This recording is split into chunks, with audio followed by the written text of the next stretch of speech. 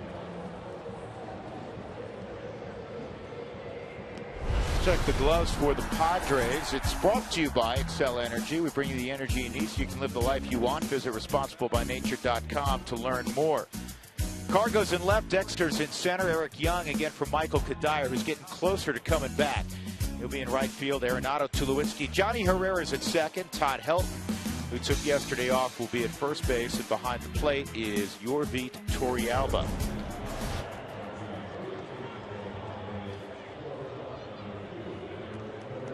So on a gorgeous Sunday afternoon, we are ready officially for baseball. As Cabrera, not only with the 9-game hitting streak, but in his last 6, they've all been multi-hit games. That's the longest stretch for a Padre since Jeff Blum in 2005 had 7 straight multi-hit games. And the first pitch misses, ball 1. 15 for 27 during that stretch. And it's not just slap singles. He's driving the ball into the gaps. He laid down a bunt also for a hit yesterday. And I pointed this out the other day, Huey.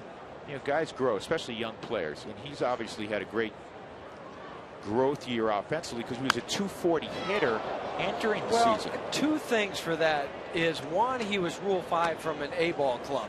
But 2, he's playing for San Diego that gave him the chance to grow as a player. They knew that there would be ups and downs, but they were in a rebuilding mode. So they said, okay, go out there every day and we'll work with you.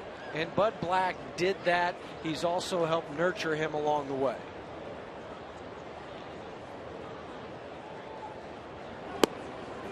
Two and two. One of the things Bud Black told us that he said to Cabrera at the start of the year, defensively, I want you to make the routine play. I want you to make the everyday play. Anything you make above and beyond that, that's a bonus. Because sometimes they felt like, and that's a comeback for Nicasio. I'll have to hustle a little bit. 1 out. Sometimes they felt like with Cabrera, he would lose focus a little bit in the midst of games, which is not unusual for a young man. Right? No, because think about the plays that aren't just routine. You take the thought process out of it. It's just a reactionary play. If it's a ball hit way to your left or to your right, you just make those on natural instincts. But it's the routine ones that you have time to think as the ball's coming to you. That's where young players will lose that concentration because they might be thinking of a throw before they catch it. He's made the routine and he's made the spectacular so far. Amarista pops this one up, foul ground, and the wind's got it. And that went from where Arenado was probably going to have a play on grass to then he's onto the warning track and then he has no play. Plus the left-hander will spin it to the foul side off the bat. So it just kept chasing towards the tarp. Nolan ran out of room.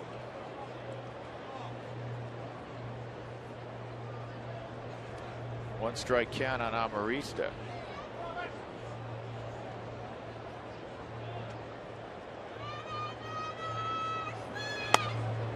pitch. There's that heavy fastball at 94. And the four-seam fastball.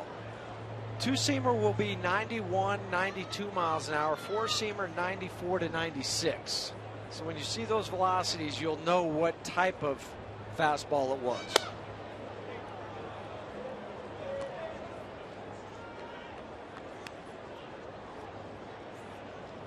Well, Amarista's playing for Headley, as we mentioned, and that's good news for Nicasio, because Headley, lifetime against Nicasio, 6 for 9 with a couple of bombs.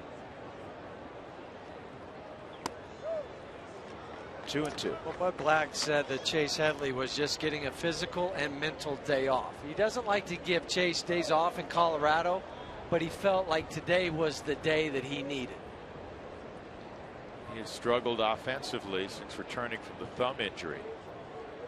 He had a huge 2012. 2-2 and swung on and missed. He just blew that by him. Another 94-mile-an-hour heater. 2 outs. Nobody on for San Diego. Wells Fargo customers get your 2-for-1 Rockies club level tickets by going to wellsfargo.com/Rockies. Wells Fargo Bank, member FDIC. Jed Jerko steps in, and now this is the 3rd series that we have seen Jerko, and man, he is impressive. Short to the baseball. He is, and he reminds me of Marcus Giles, former second baseman for San Diego, just with the maybe the same size. Jerko might be 10 or 15 pounds heavier, but shorter in stature, but they can get to that ball and put some damage on it.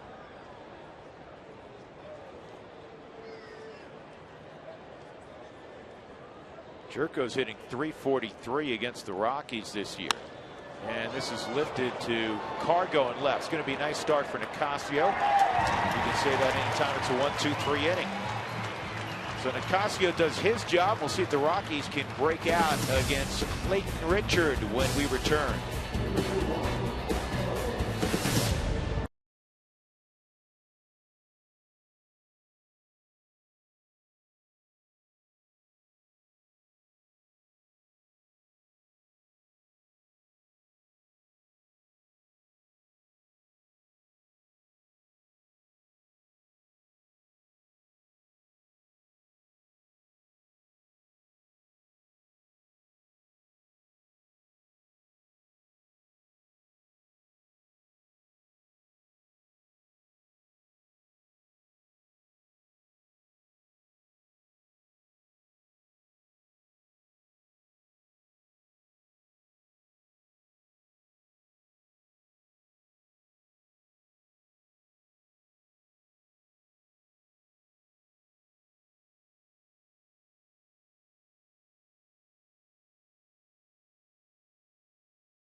Number 1, we'll have Dexter Fowler to lead things off, Eric Young, and then Carlos Gonzalez against the former Michigan quarterback Clayton Richard.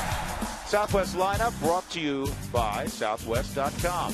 And Walt Weiss will have Tulowitzki batting cleanup. Nolan Arenado will bat 5th, held 6th. Torey Alba, Johnny Herrera, and Juan Nicasio. Todd is swinging it well. 8 of his last 9.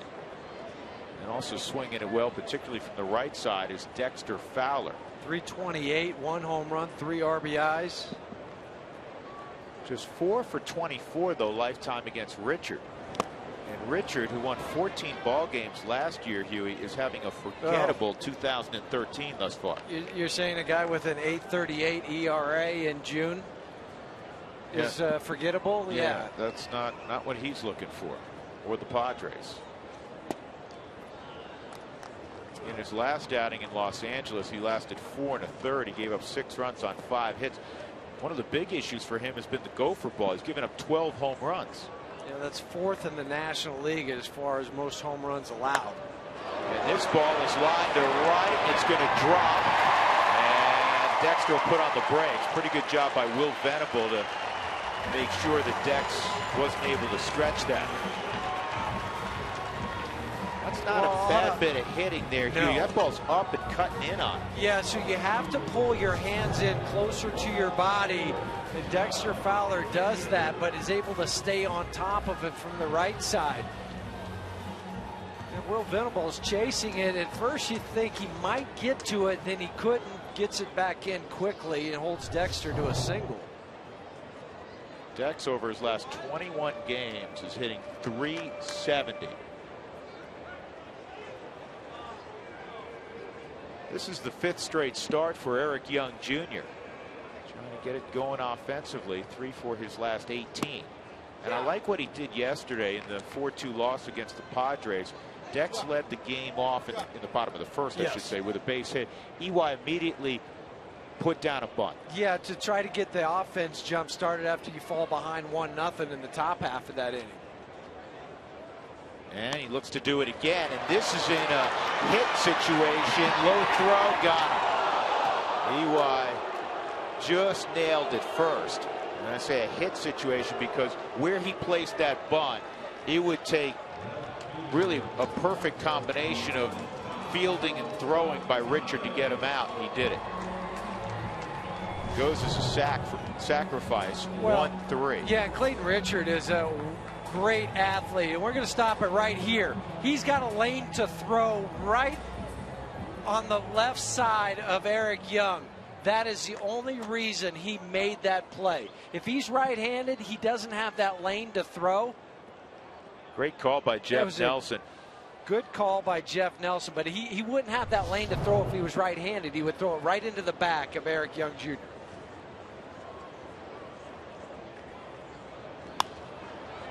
Cargo pops this up. It's playable. Amarista in foul ground. And the Rockies now 0 for 1 today with runners in scoring position. 0 for 15 yesterday.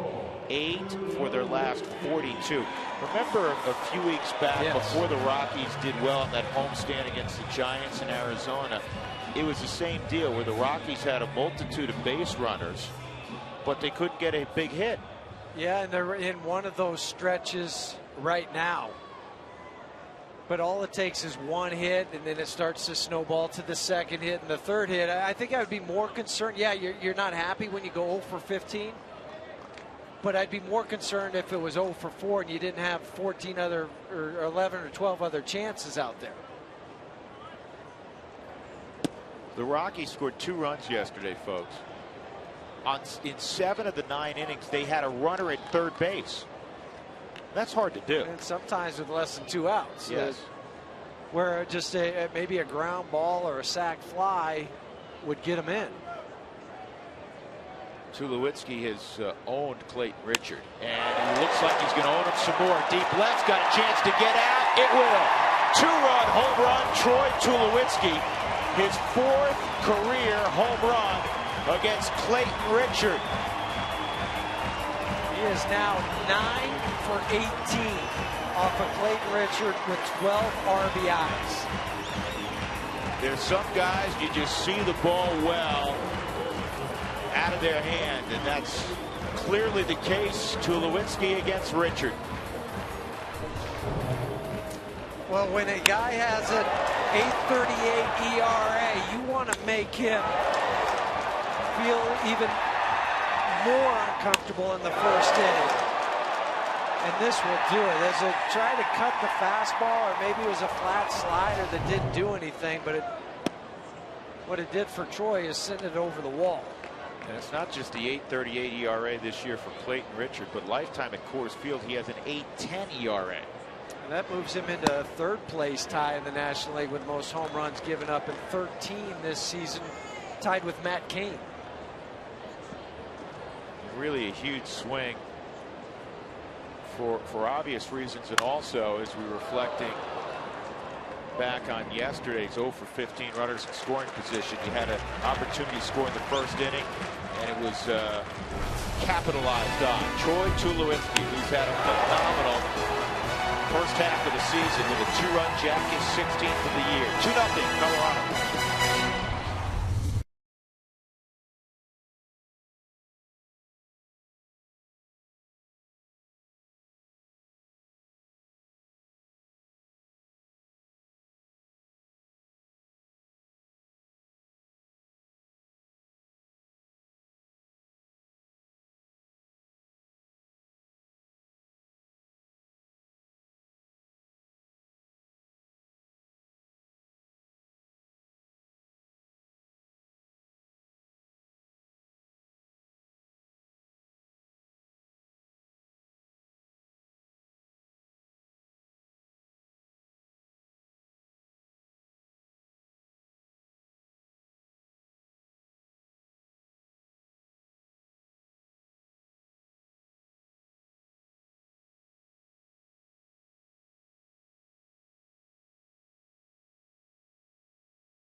And the Rockies have Juan Nicasio looking for another 1-2-3 inning in the second. Kyle Blanks will lead things off for the Padres. How about Tulowitzki? 51 ribbies in 58 games. Is that any good? Well, he's one of the leaders as far as MVP talk. You throw that 51 RBIs, 16 home runs and 1 error at shortstop. Good fastball. Well, when your team is doing well and you're among the league leaders in all the critical offensive categories, plus you play shortstop and you've played at a Gold Glove caliber again this year, you ought to be in the conversation for top player, at least in the first half. Trying to think who's any better in any position other than Troy. Can't think of one right now. I mean, Molina's done a nice job again in St. Louis. They have the best record in baseball, but he doesn't have the eye-popping numbers. This is slowly hit to Arenado, and Arenado with a bare hand. You kidding me? Did he put a glove on both hands there? That wasn't an easy bare hand play. No, but he makes plays with his bare hand look easy. I mean, how many times are we going to watch this young man and just sit there in awe of what he can do with, I like to say the glove, but he doesn't even use the glove. He comes in and bare hands it and makes a strong, accurate throw with no tail into the runner. The Mike Shaw Subaru Supermo. Look at this play into that bare hands. He doesn't grab it like you would a changeup. It's on 2 fingers, so he can make the strong throw. He is something else. He really is. And I know he's done it, folks, for 6 weeks, but he just makes play after play that is extraordinary. Not to mention the range. And the thing that's been impressive about him is Will Venable has a 1-1 count. Is that when he hit the inevitable slide offensively after the great start, he did not take those at-bats or failed at-bats out to the field. No, because people look at the scoreboard and they look at batting averages. And players do too. So that's your natural focus as a ball player is what am I hitting? But for Nolan, when that slide happened, and it will, as you mentioned, he put that out of his mind and was able to separate the two. That takes a strong mind to do that. It takes some maturity. Here's the 2-2 on Venable, 3-2.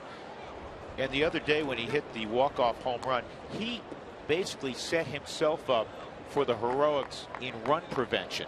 He saved at least 3, if not 4 runs with his glove in that 10-9 victory a couple of days ago. That backhand might have been the most impressive out of all of those.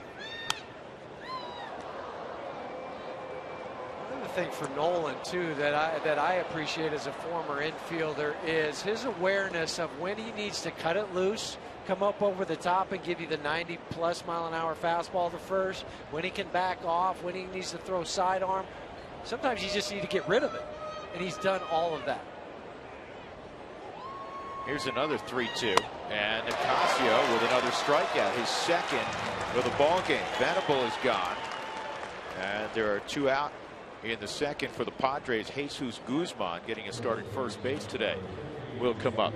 Who wants tacos? Remember, if the Rockies score 7 or more during any ball game, go to participating Colorado Taco Bell locations the next day. Do it between 4 and 6 and get your Rockies taco special.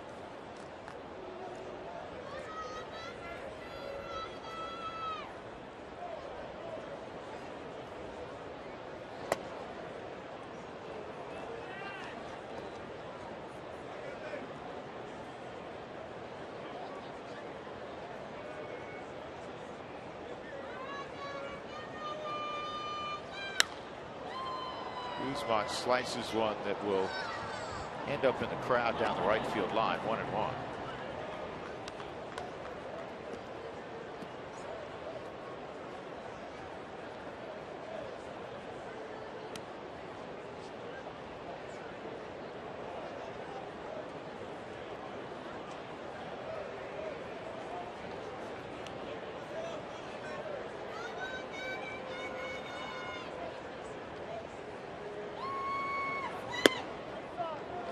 Just off the plate. Corey Blazer's calling balls and strikes, 2-1.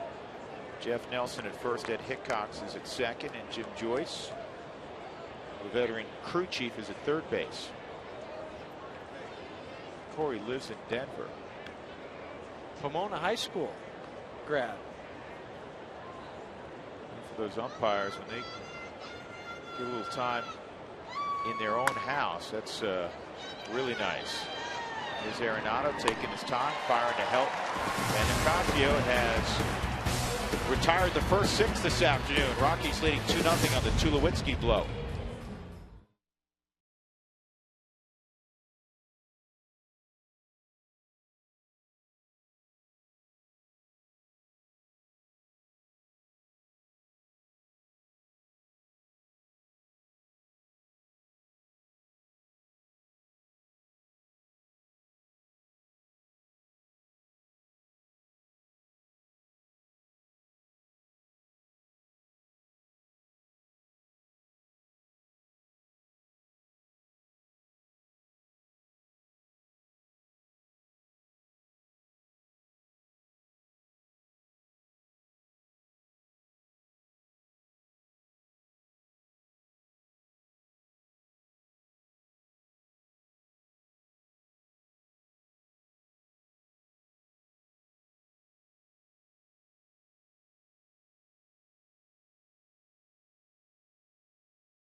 Honey Smoked Fish Sideline Report. We're talking about Roy Oswalt. He's pitching for the 4th time today with the AA Tulsa team. He's pitched through 6 innings against the Springfield Cardinals, and whether or not he ends up making this Rockies roster, he's really investing in this franchise, the future of this franchise, with his time and his advice. What I've learned along the way, what's good and what I think's bad, and everyone's not the same. You know, don't try to model yourself behind Nolan Ryan if you're not Nolan Ryan. You know, be your own person. When you get out on the mound, pitch for what you got that day. Don't pitch for what you had yesterday. Different things like that, and I think they're buying into it, and guys are listening, and hopefully I can help along the way. Well, the first out clause of Roy Oswalt's contract is coming up in about 9 days on June 18th. He'll probably get one more start, one more look at before this club makes any definite decisions. So let's see how he did today. For that, we'll go back to Drew and Jeff. All right, Jenny, thank you. Before we get to that, we'll tell you that Todd Helton has poked a single to left field, and Todd continues to hit. That's 9 out of his last 10 games that he's thrown out at least one knock. Roy Oswalt's numbers today, very impressive again. He gave up just 1 earned run in 6 innings. There were a couple errors behind him, so it was 3 runs total, but again, 1 earned, 4 hits, a couple of walks, 4 punch-outs. And he has done a very nice job so far in Tulsa. And the fastball's been consistently 91, 92, and down. And down because today he got 10 ground ball outs in his outing. So on 84 pitches. Those are impressive numbers. And the other thing is he is doing all the work in between starts. So it's not like he needs a day or two to recover before he can do anything going into his start in 5 days. Torrealba at 277 this year. He's getting a few more starts lately, because when he has been given starts, he's swung the bat, and he's kind of handling in combination Nicasio, the kid, and De La Rosa, the veteran. Well, and different start times over the last 2-3 weeks. The day games on the last road trip, and then it's a 5 o'clock start yesterday, or 5:15, and day game today, off day tomorrow. Give Willeen a chance to have a couple days to catch his breath.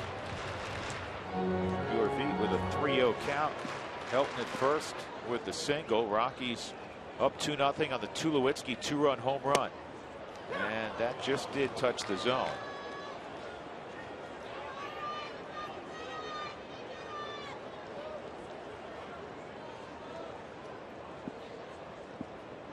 Yorvie's got such a big personality. I'll tell you a quick story after this. And that's 3-2.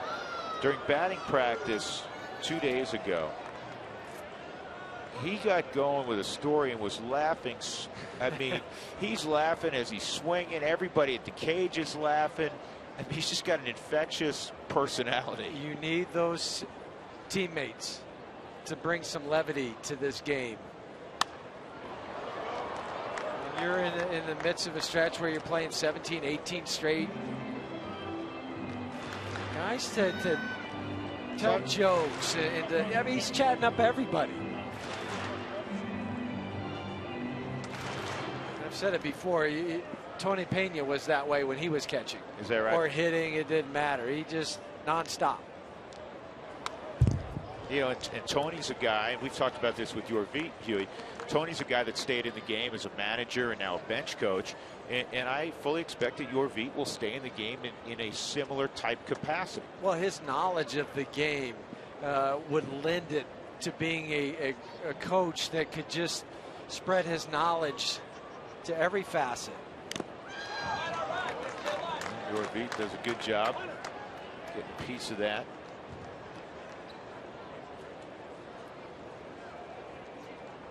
That's why catchers make such good managers. They have to call a game. They have to handle a pitching staff. They have to also hit, but everything is in front of them. They're seeing the whole field. And that's lined to left, stay fair, and it will. Into the corner. Helton on his way to third. Stu Cole is going to give him a stop sign. Great at bat for Yorvie Torrealba. And in second and third, nobody out for the Rockies in the second. Well, think of all the pitches that he saw during that at bat. He gets ahead in the count 3-0. Couple quick called strikes to 3-2, fouls off 2 or 3 pitches in a row, and finally on the 9th pitch of that at bat, he hits a double into the left field corner. And for a guy that has struggled, talking about Clayton Richard, Jeff, I've watched him now a couple times. The ball goes out against Tulowitzki, and then on the 9th pitch, the line drive double there by Torrealba, and you see a guy that's exasperated, searching for confidence. You can see it in his body language. Well, he'll just drop the shoulders, the head will go down, and players will see that in the opposing dugout, and they start to feed on that. So their confidence is higher before they even walk to the plate. Here's Johnny Herrera. 1-1. Johnny had a pinch hit single late in the ball game yesterday. In fact, the Rockies had Johnny pinch hit and lead off in the 9th inning. If you look at Richard's poor numbers this year. Well, even out on the road in 4 starts, he's 0-3 with a 10 ERA. Johnny led that 9th inning off with a base hit. And then Nolan Arenado walked behind it. The Rockies got a sack from DJ LeMahieu, second and third. Opportunity to tie the game with a hit. Colvin hit a screaming couldn't liner. hit it any harder. No, Jerko made a great catch, and then Dexter went down swinging. But Johnny, when he starts this year, the Rockies are 9-4.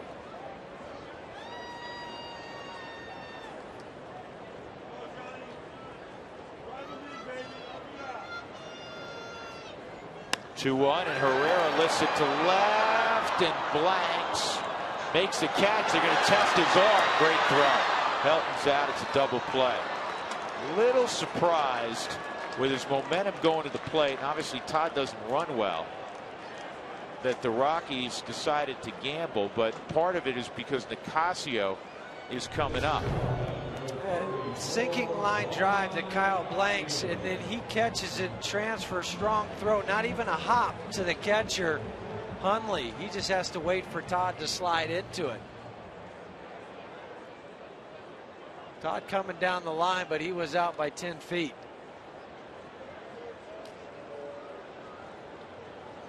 And I'm sure that was a big reason that the Rockies took that gamble.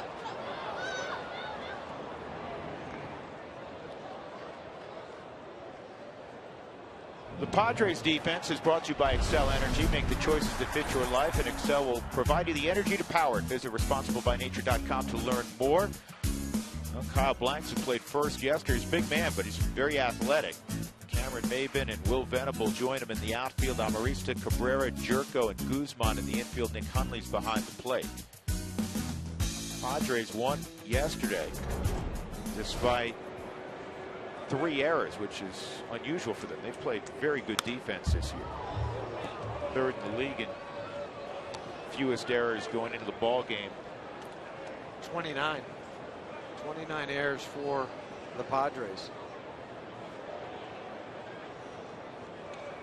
Now 2 outs after the Blanks throw. Torrealba at second. 0-2 on Nicasio.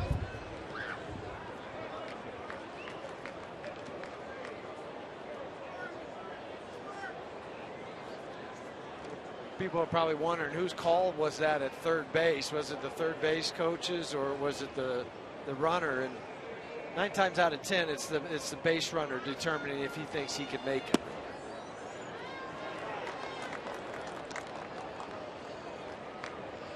Now, if it was a base hit and deciding whether to score him, then it's the third base coach's call. And then situation coming up, and probably I'm sure it was discussed. All right, you got Blanks in left field. He hasn't played out there a ton, and that probably played into it as well. All of that. So Richard strikes out Nicasio. Rockies leave 1 on. They're up 2-0 as we go to the 3rd.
On Root Sports is brought to you by the Ford Fusion. Quality you want, the power you deserve. Ford Fusion, go further.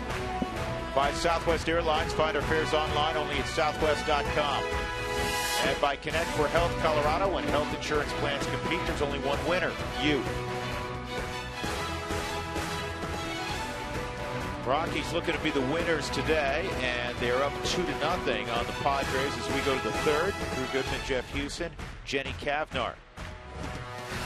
Everybody seems to be moving in slow motion on this Sunday.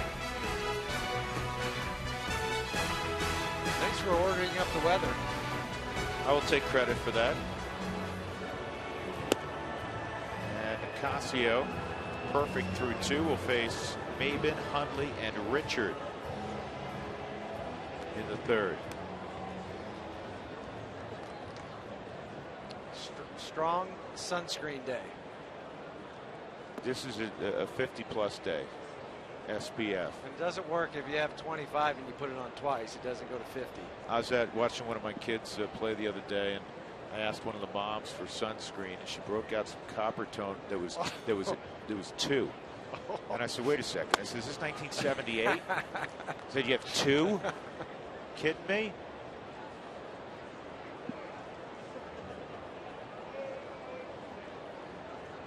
So they still made it. Somebody else had 4. I combined it. I got up to 6.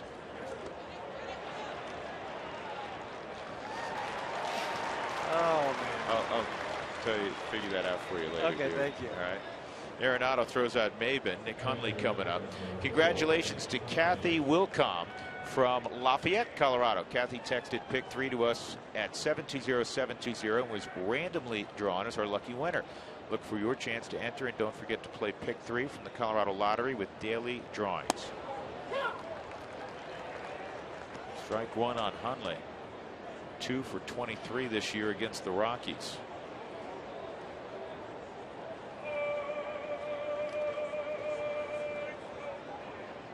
Grandal started the last couple of games. Hundley started the first game of the series behind the plate.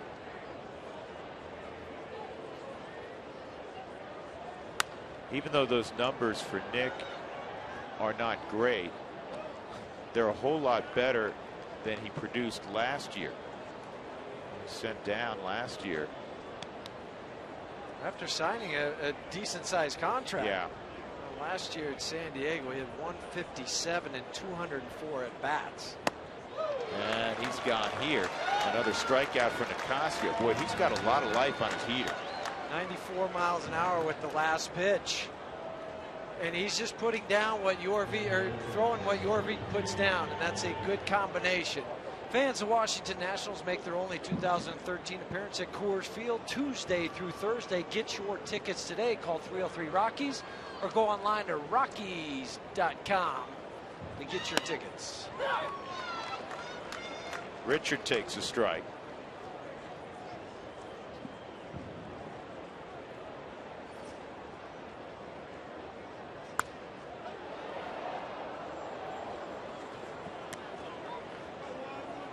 Casio's been getting that baseball and stepping right back on the rubber. Well, I mentioned it, that he doesn't have to go through a whole pitch sequence, because Yorvik is telling him where to throw it, what he wants every single time.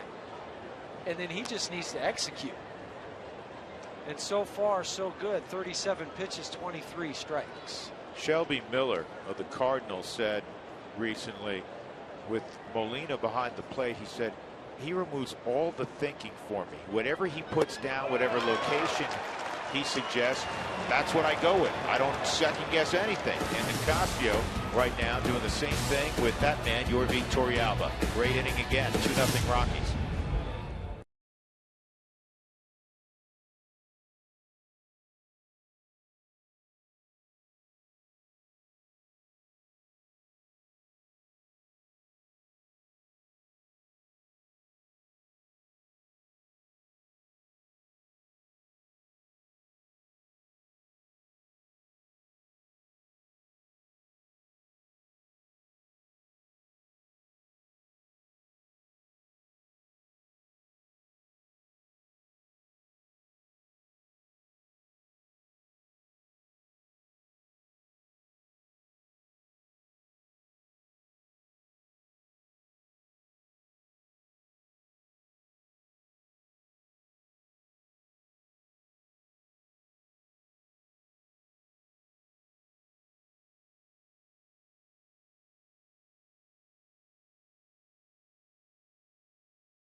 The bottom of the third, the Rockies will have the top of the order second time through against Clayton Richard. Here's today's injury report. It's brought to you by Connect for Health Colorado. Tomorrow's a day off, and then the Washington Nationals, very talented Washington Nationals team, will be in town, but two of their biggest names in all likelihood will not be participating. Steven Strasburg was placed on the 15-day disabled list with a lat issue, so he will not make what would have been a start here in Colorado on Thursday. Bryce Harper scheduled to come off the DL on Tuesday. This ball's lined to deep right. I'll get back to that in a moment, and it is a fair ball.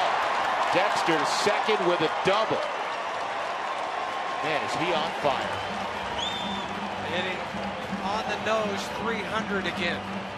10th double this season, and twice in 2 at-bats, we've seen Dexter Fowler take a ball that was up in the zone, away from him, and drive it to the opposite field.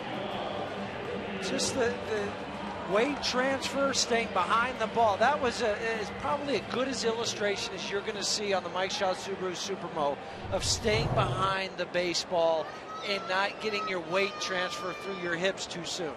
Dex is 7 for his last 12. And now Junior in a situation where a bunt would be a good play again. And this time a bunt down the third base line might be better. Right out in front of the plate. And he gets a sacrifice down. And now Dexter at third base for Carlos Gonzalez. Just to finish the thought very quickly on Bryce Harper. Good news for Harper in that some of the swelling has been reduced. I know he's going to see Dr. James Andrew for a second opinion. He's scheduled to come off Tuesday. That's, you know, somewhat in doubt now. And the Rockies, Bryce Harper's a great player. They're not going to cry in their soup if he doesn't play. But from a fan's perspective, you know, one of the great young stars to come along in quite some time. So here's Cargo. He popped out in foul ground down the third base line his first time up. Chance to drive in his 46th run. And with the infield back. And he'll get it done. Just like that. So the Rockies manufacture a third run. And it began with the double from Dexter Fowler.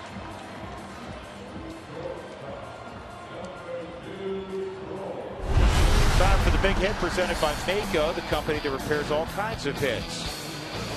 Troy Tulowitzki in the first inning, a 2-run home run, his 16th of the year. He now has 51 RBIs. Check out your local Mako for collision repairs and auto paint for as low as $349. Visit Mako.com today.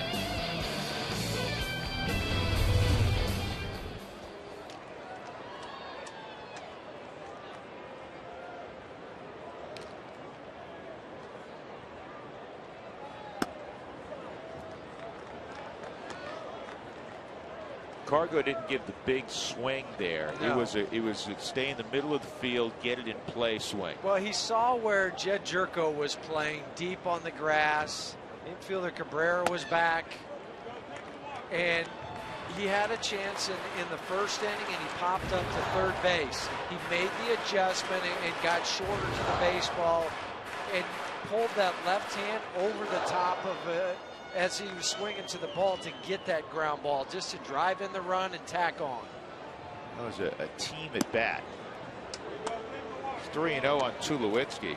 And knowing Carlos, one of the first guys he saw was Eric Young Jr. to say, hey, man, I appreciate you laying down the bunt to get Dexter to third, make it easy for me.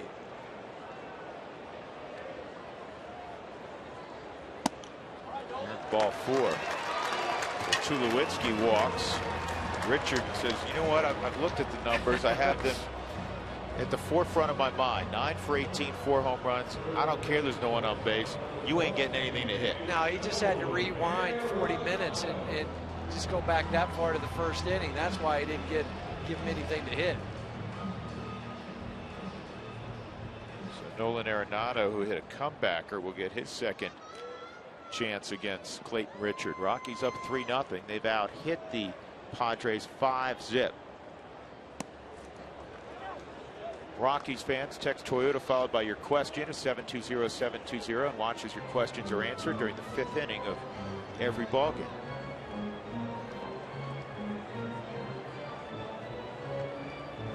Still wonder how they get that truck all the way up there. Well, it's a big jump. You got to get A lot of air. with the ramp. They took the ramp down, but you have to hit the ramp at a certain speed, and then you got to apply the brakes as soon as you land up there. It's kind of like trying to land on an aircraft carrier. Right. Have those reverse thrust immediately. Thrust and the hook at the bottom to hold you in place. Yeah. It's one of those things that normally the disclaimer at the bottom of the screen, don't try this at home. This ball's lined in deep right center field by Arenado, and it's going to hit off the top of the wall. Tulowitzki will score easily. Arenado may have his second triple in as many days. He will. 4-0 Colorado. Mr. Triple, Nolan Arenado. 3 games in a row for the Rockies to hit a triple. This came within a whisper of being a home run to right center field. And Nolan has started to find that stroke again. Again from the side, just a quick toe tap. The front leg gets extended and the drive through the ball hits and gets away from Will Venable. Troy's running around second. He knows he's going to be able to score easily. And then Nolan's following right on his footsteps. Nolan's 10 for his last 21. Helton takes a breaking ball for a strike. Todd had a base hit to left. Todd is 10 for his last 24 against the Padres.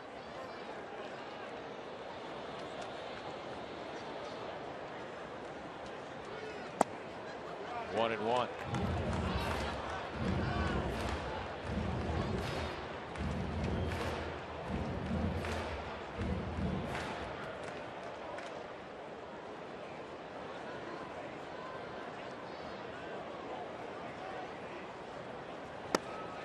Two and one. Righties this year hitting .325 against Richard. Lefties just under .270.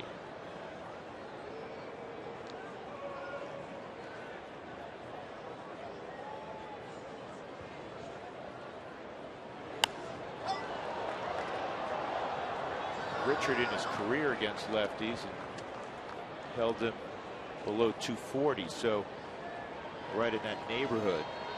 So those numbers are up left on left. Also hitting for a higher average against his fastball. His fastball at a .293 clip.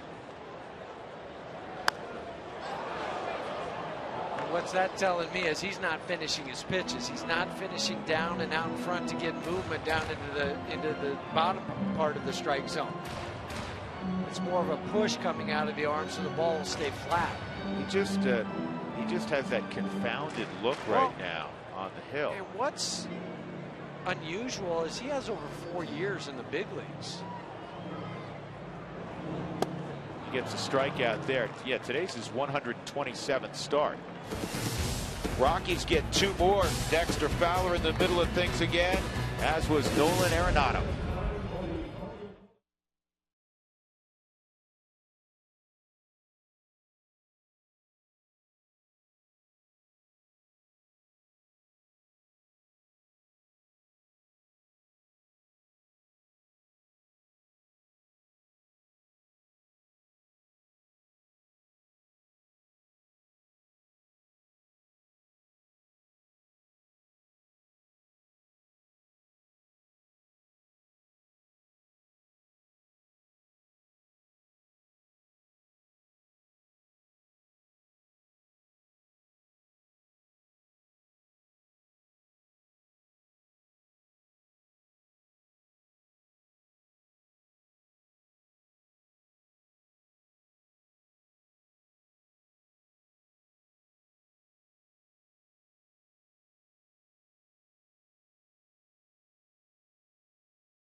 Field as we head to the top of the fourth, and the Rockies have a gorgeous lead, 4-0 over the San Diego Padres. Well, the 2013 MLB draft officially over. It happened Thursday through Saturday this week. 1,216 players were picked, and 41 of those were Colorado Rockies. Let's get to our Coors Light cold hard facts. Out of those 41 drafted by the Colorado Rockies, 25 of them were pitchers, including 5 of the first 10 picks for the Rockies, 19 right-handers, 6 left-handers. We have 10 infielders, 22 of those from 4-year schools. Well, 5 of them come from junior colleges, and 14 of them come from high schools.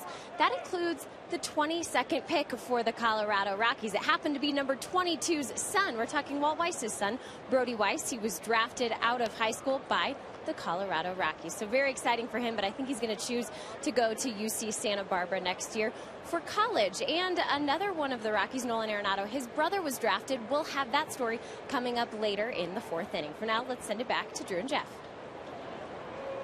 Yeah, good day for so many young kids around the country, and so many kids, as Jenny was describing, with ties to the Rockies, starting with Brody Weiss.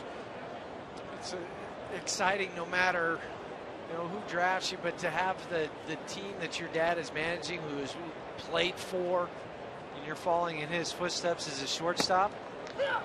Special day in the Weiss household.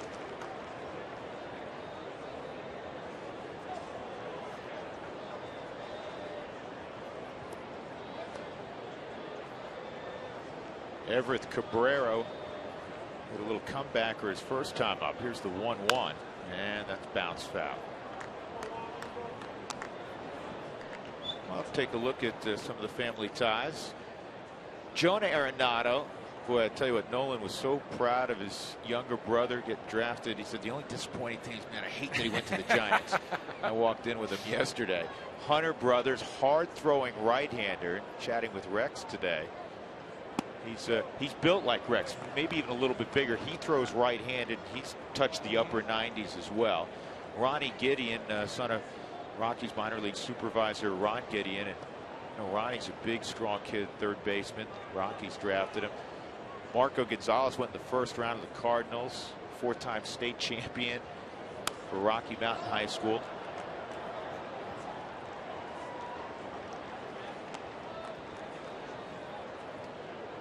And then Andrew Schmidt, who's the son of VP of Scouting Billy Schmidt, went late to the Yankees. Saw Andrew yesterday before he had been drafted.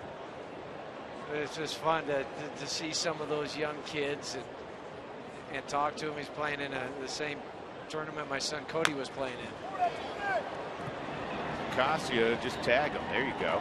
Knock him out of the way. That was a pretty good check by Nicasio. I'm kidding. But he did the right thing. He did the right thing because he had his hand with the ball in his glove to secure it 2 ways when he went to the tag. It wasn't just with the bare hand where it could have been knocked out. He uses both hands to apply the tag. Smart play from Juan Nicasio. Don't rush it. You have time. Control it. He's out. I'm going to flip it around as I walk back to the mound. Well, he's retired the first 10 this afternoon. And now the diminutive Alexi Amarista. And he takes a strike.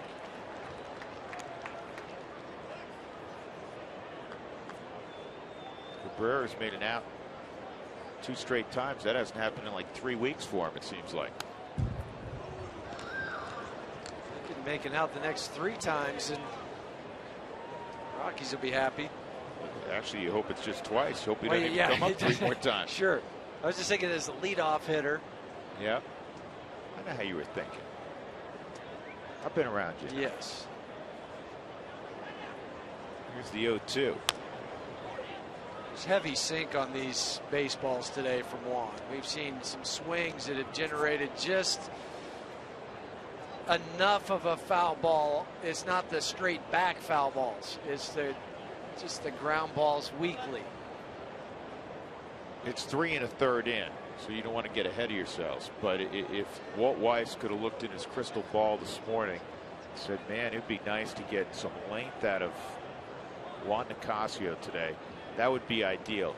Give the bullpen a blow, and then tomorrow is the Rockies' annual charity golf tournament. It's a day off, and you can almost recalibrate that bullpen beginning in the Washington series on Tuesday, because they have had a heavy workload. They have, and yesterday Adam Ottavino and Manuel Corpus each threw 2 innings. Rex Brothers threw a lot of pitches in his last inning. Still scoreless though.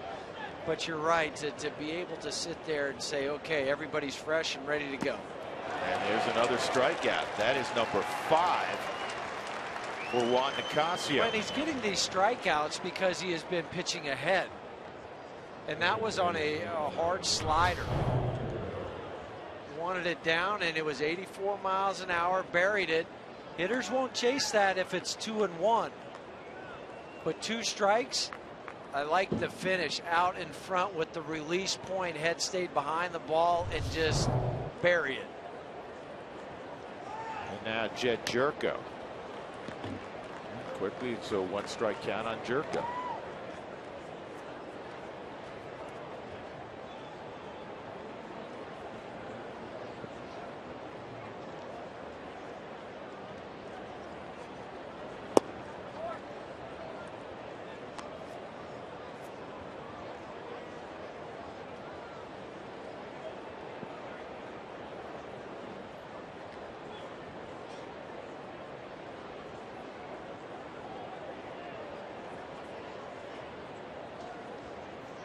One, 2-1. Looking to save money by using electricity wisely. Find out how the little changes add up at TogetherWeSave.com, your local Touchstone Energy cooperative, delivering reliable power, energy saving tools, and much more.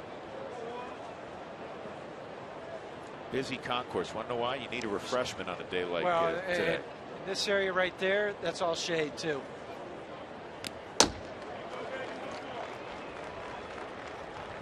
They're saying that. Just need to get out of the sun for a moment.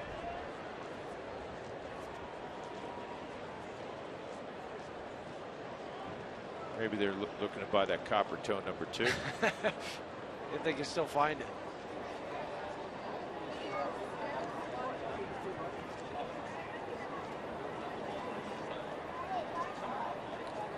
Great ballpark. Here's the 2-2, swung on and missed. Jerko's gone. Wow, Juan Nicasio putting something special together. Perfect through 4. He's got 6 punch-outs.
Still has a 4-0 lead. See if they can't add here. Well, Nolan Arenado 4 years ago was drafted in 2009, and this year it was his brother's turn.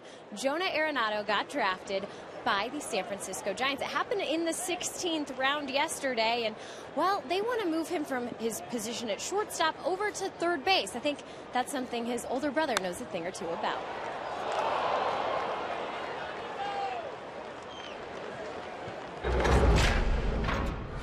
always try to help him out, but it's always the big brother, so sometimes he doesn't want to listen. We always argue and stuff, but no, he'll listen to me, and I have some knowledge that I can help him out. I'm still learning too, but there's certain things I know that he can get better at too.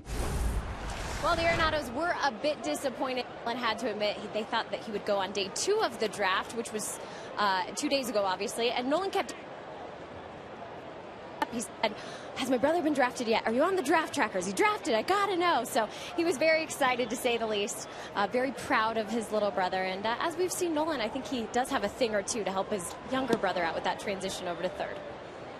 Yeah, he probably could teach a lot of people a few things about playing third, though he might not have the ability he has to do what he's been able to produce at third base defensively. Well, he been spectacular. Yeah, he could put a highlight package together and show his brother in case his brother didn't quite know. Here's how you do it. Yeah, just watch these. 2-1 on Johnny. Jerko made a nice catch there. He robbed Colvin in the 9th inning yesterday. Took a base hit from Yorvi Torrealba. Yorvi 8 for his last 17 at the plate. And this ball, diving play by Amarista to first, and Guzman picked up the baseball. That, speaking of plays at third defensively, was a wonderful play by Alexi Amarista. Amarista's 90 feet away from home plate and dives, and in the background you could see Jim Joyce just signaling a fair ball. Amarista gets up, dives, one-hops it to first base, and Guzman picks him up on the pick to get Jonathan Herrera. Nicasio takes inside, ball 1. Clayton Richards not fooling anybody this inning, but he's gotten 2 outs. A line drive from Torrealba, and then the defensive gem from Amarista.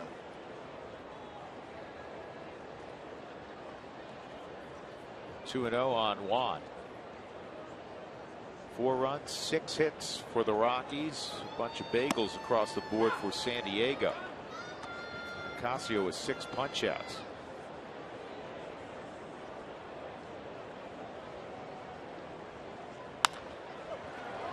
That's a fair ball down the right field line.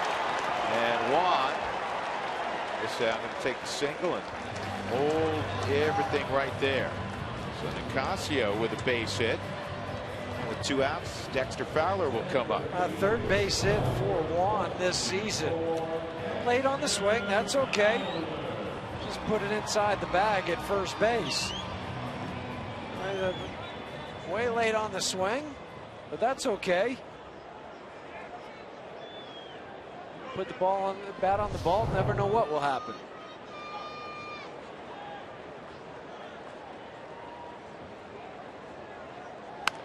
And Dex hits it slowly to Amarista, and he'll go the short way. And that ends the Rockies' half of the 4th inning. We move to inning number 5. Rockies 4 and the Padres nothing.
In the bottom half of inning number 1, the Rockies would get after Clayton Richard.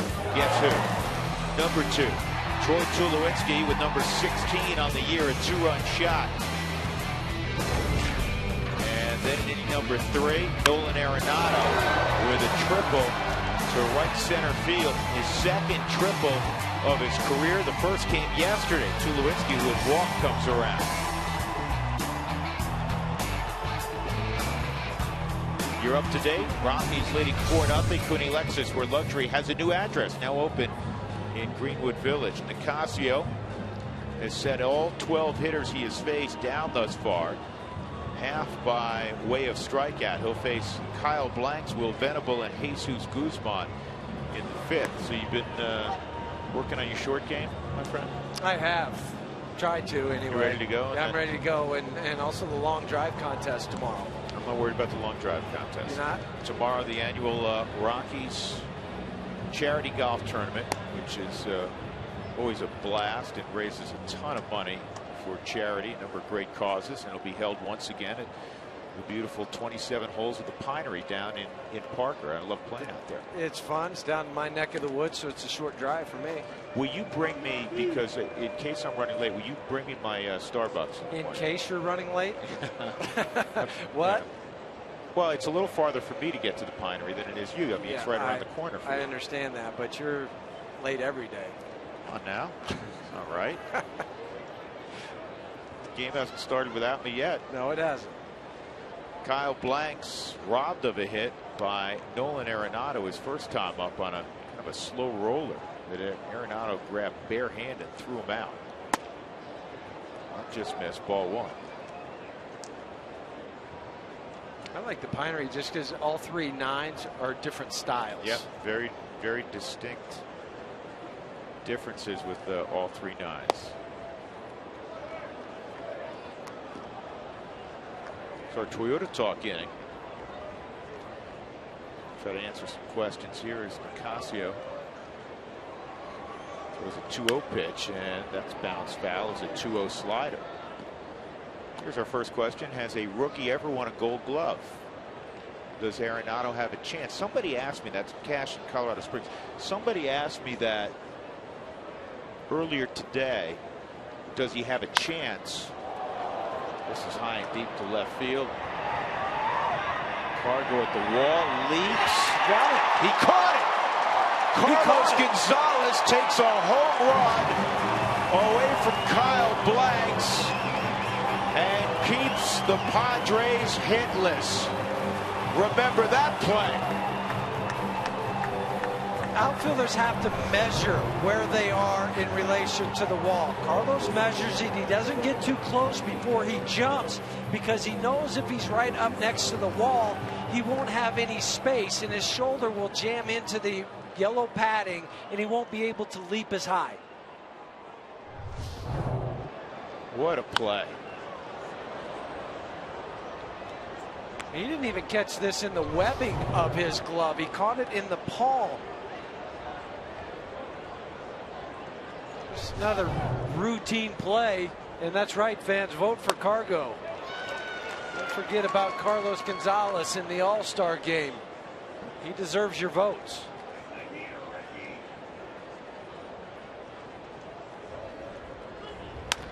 Ground ball to second.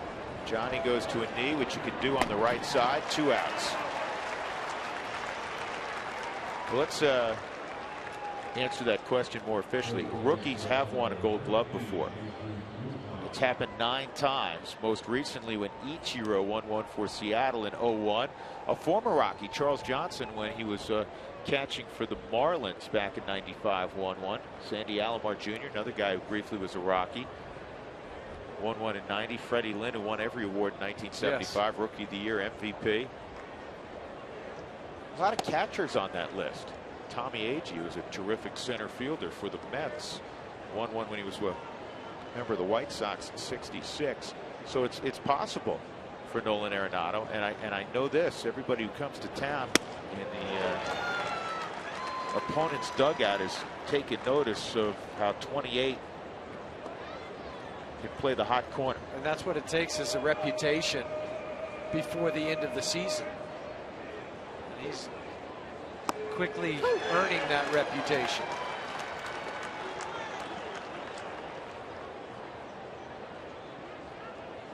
One and two on Jesus Guzman. He's got one.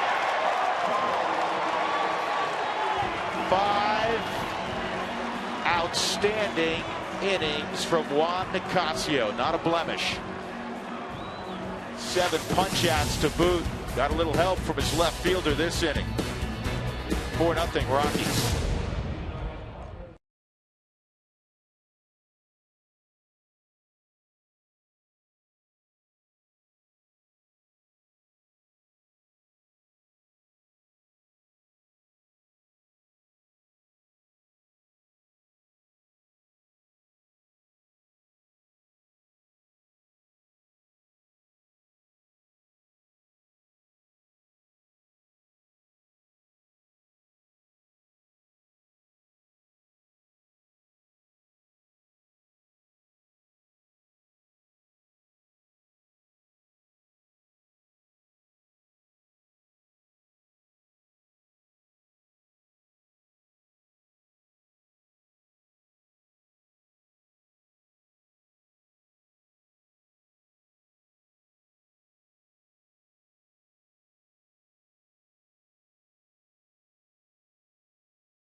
And the Padres, absolutely nothing. Time for our AT&T trivia question.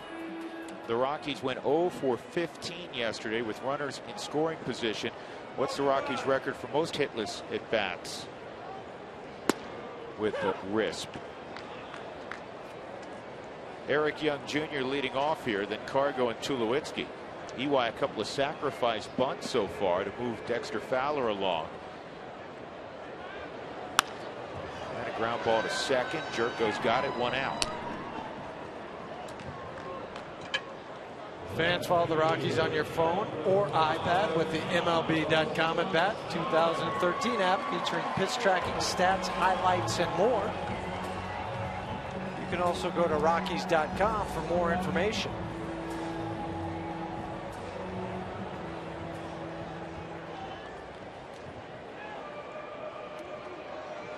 Cargo today is 0 for 2, though he produced a RBI with a ground ball to the right side in the 3rd inning. 46th RBI. Cargo shortened up with the third baseman Amarista 10-12 feet behind the bag at third. Amarista just stayed there. He didn't even think about coming in. And Cargo with a little comebacker. He's going to be 0 for 3.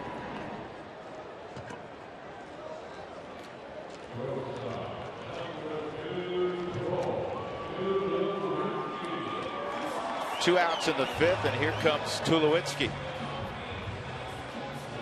who has hit 8 home runs since May 21st. That's one more than Carlos Gonzalez and Chris Davis around baseball. 3 less than Dominic Brown of the Phils. We'll see the Phils next week. At the end of the week, Friday, Saturday, Sunday. What a season Tulowitzki's put together. Looking inside some of his numbers. Troy's line drive percentage. You know, they keep all kinds of stats. These are sabermetric numbers now. His line drive percentage is 20%. So 1 out of every 5 balls that he puts in play is a line drive. It's the highest of his career. And his strikeout percentage at 13.1% matches the lowest of his career, which in 2011 he was around that same number. I think he's shrunk his strike zone. I mean, he's not expanding it, swinging at pitches that are borderline or just out of the zone, and then he gets himself in 2-0 counts, 2-1 counts.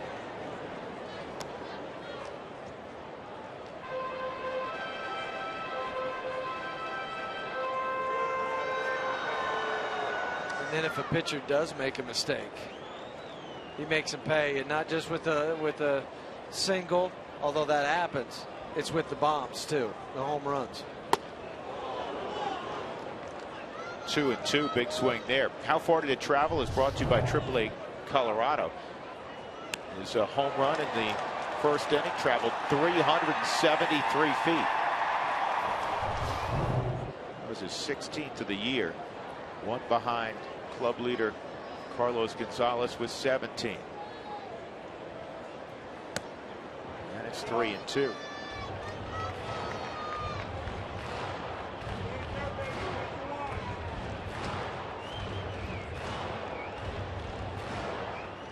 Rockies 2.5 out in the West, beginning play today. Arizona lost last night.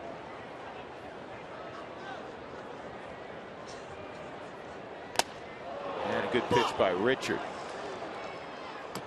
Tulowitzki not pleased. 1-2-3 inning for Richard. We go to the 6th. Rockies leading 4-0.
The Padres have nothing through 5 innings. It'll be the bottom third of their order to face Juan Nicasio here in the 6th. Register for your chance to win tickets to Luke Bryan with special guest Thompson Square on the 24th of July at Cheyenne Frontier Days. And you'll also be entered to win baseball packages plus the VIP grand prize, which includes backstage passes, hotel transportation, championship bull riding tickets, a Western wardrobe, and much more. For official rules and to enter, visit cfdrodeo.com/Luke Bryan. So Juan Nicasio, in the midst of his finest moment on a mound in Major League Baseball. In the 6th inning, Cameron Maben, Nick Hundley, and Clayton Richard. 65 pitches for Juan. He's got 6 ground ball outs, 2 fly outs, and 7 strikeouts. Well, the pitch count and everything else has been perfect today for Nicasio, and it's strike 1 on Maben.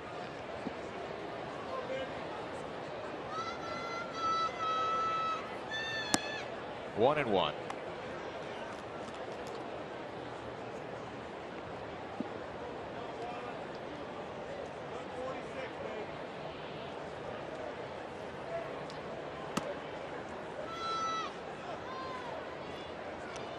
Juan upset with how he finished that delivery, kind of took it out of the zone. Yeah, and then also URV told him just to take a deep breath, slow down, and get back to what you were doing. See, I like that. I like it a lot. Just constant reminders.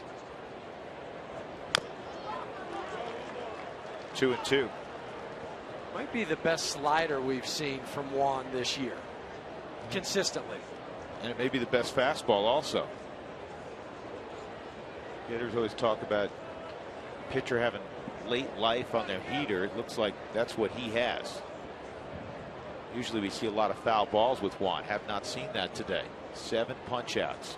Here's the 2-2 on Mabry. And a broken bat roller to help to Nicasio.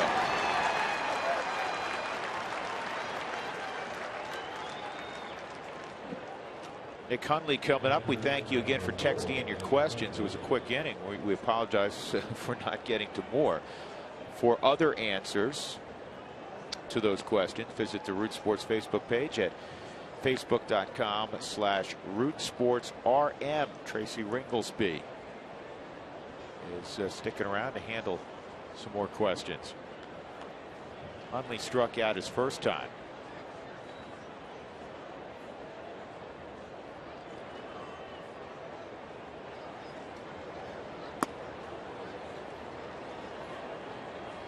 Well, the Mets and Marlins went to extras again.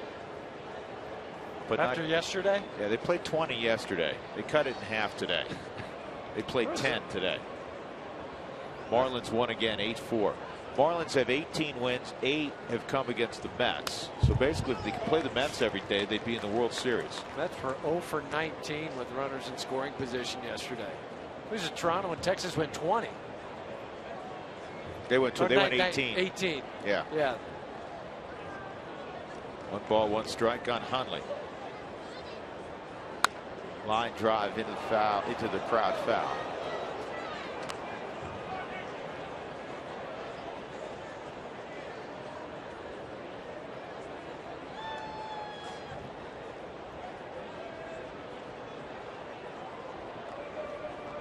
Juan with a 4-2 record this year.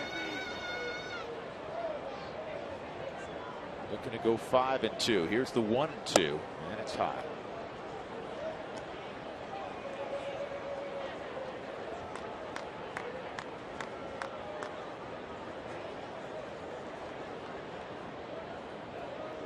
See if URV calls for the slider.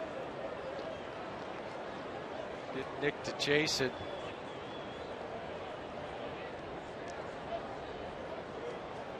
It's just a fastball. Low and away. His fastball's been sitting 94, 95. He averages 92.1 on his heater.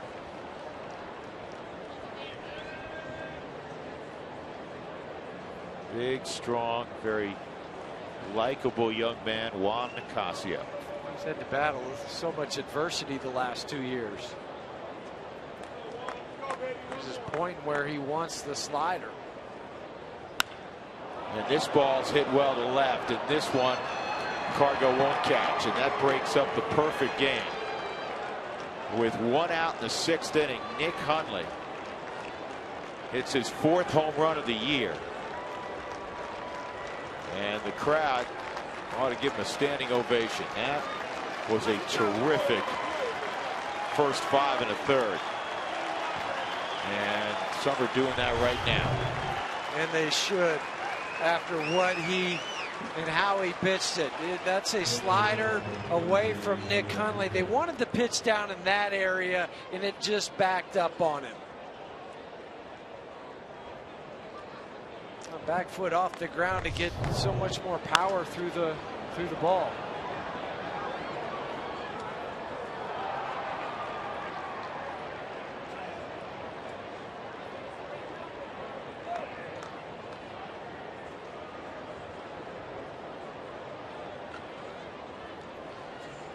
Wouldn't you know it, Hundley hits the home run to break it up. Now base hit to center field by Clayton Richard.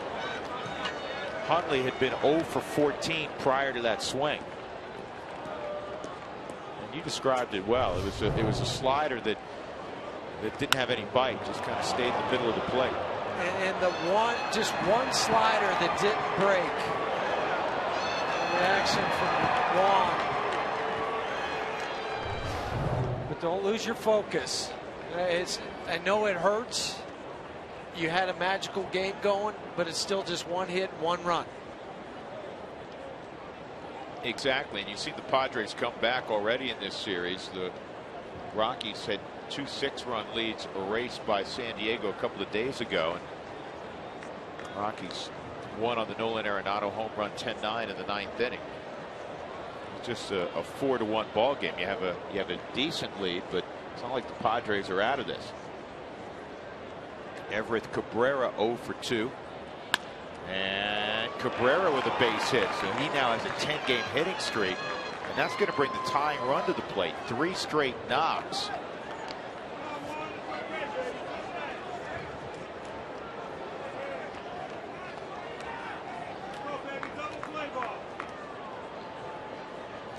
It might bring Jimmy Wright out of the dugout, and it will.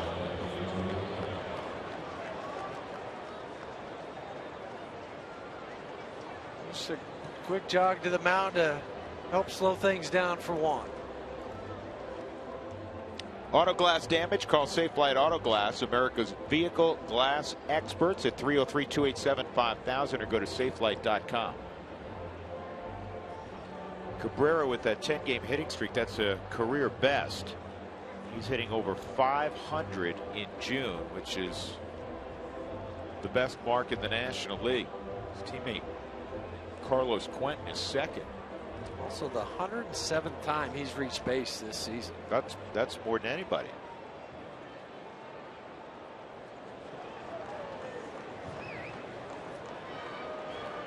Regather your focus, and you're in that difficult part of the lineup. I think the toughest out in their lineups on deck in Jed Jerko.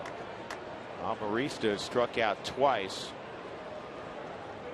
against Juan Nicasio.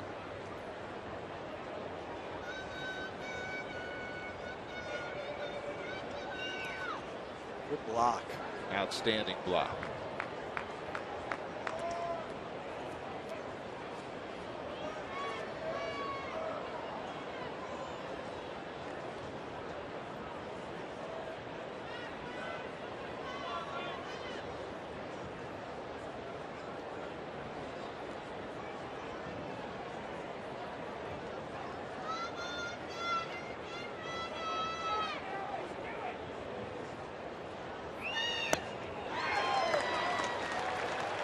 Ball and a strike on the rare changeups we've seen from Nicasio. And he started Amarista out with a slider and backs it up with the changeup. Amarista has grounded into 4 double plays.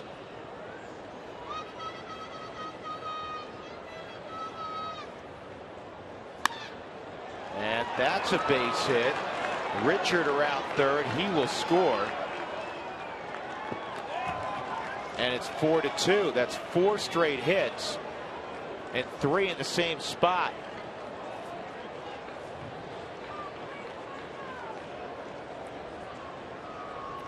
Cabrera and Amarista taking the fastball up and away from them and hit it right back up the middle. I mean, that was carbon copy what Cabrera did.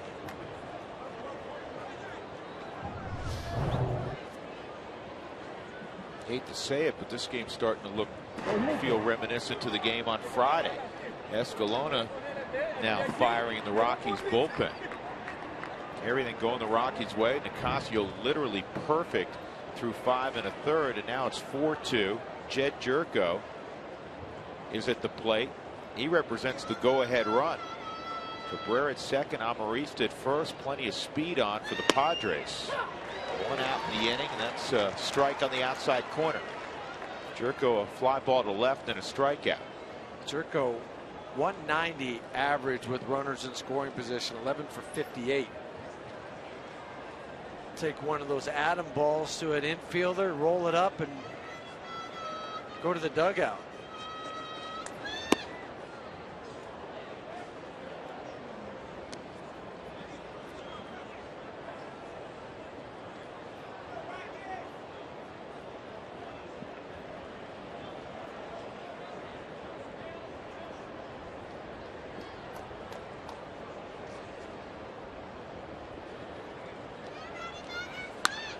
Line drive right field. Eric Young will make the catch. 2 outs.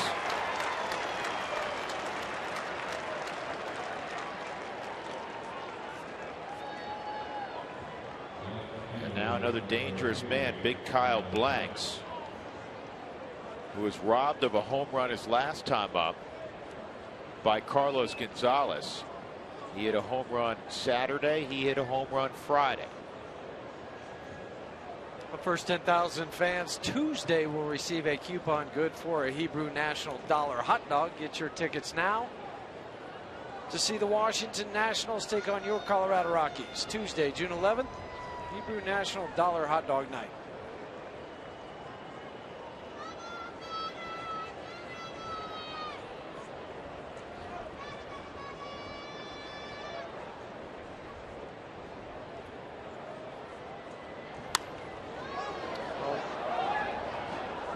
In the 5th inning, Kyle Blanks thought he had a home run. He forgot that there's a Gold Glove left fielder for Colorado out there.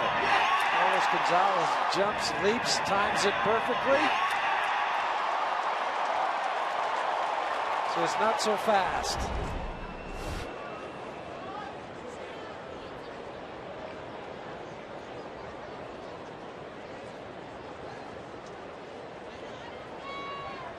Got to get the big outs. Nicasio trying to put this inning down. Only giving up 2 and protecting a now 4-2 lead.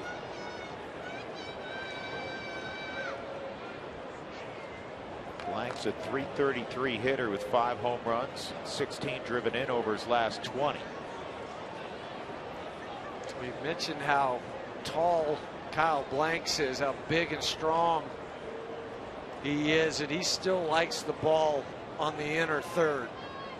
You stay down out here in this area, you'll be fine.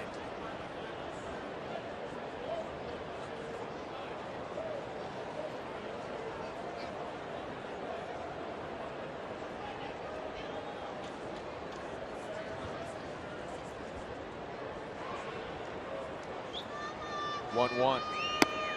And a runner delay steal, and Cabrera swipes another bag. That's his 29th. Cabrera waited and caught everybody by surprise. It was a delay steal from Cabrera. 2-3 shuffles, and then you take off. Nolan Arenado has to hold his ground. Your first responsibility is the guy with the bat. Don't leave too soon. And if he swings and hits where you were, then that's an easy run. You have the added advantage of a massive man in the batter's box that obscures your throwing lane to third. Like an eclipse. Yeah, we chuckle about it, but it's true.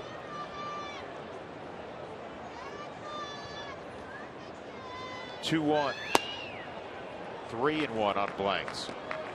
Juan is just starting to overthrow the baseball.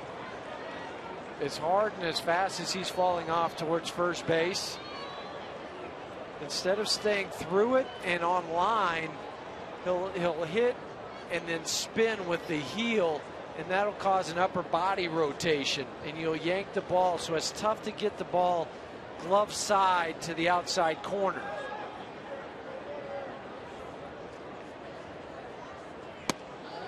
Three and 2. A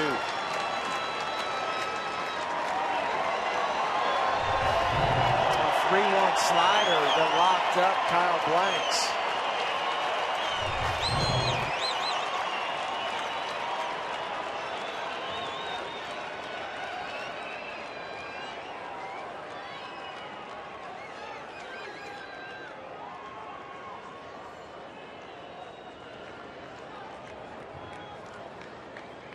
a big right-handed hitter up, Todd Helton is not going to hold Amarista on at first base.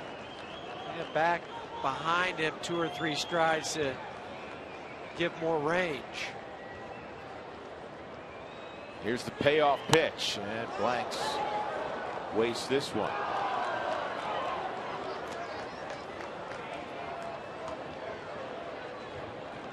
Five and a third perfect innings by Nicasio. Now with the struggles here in the 6th, and the pitch count at 91 almost ensures that he will not pitch in the 7th. He hasn't thrown more than 97 pitches this year.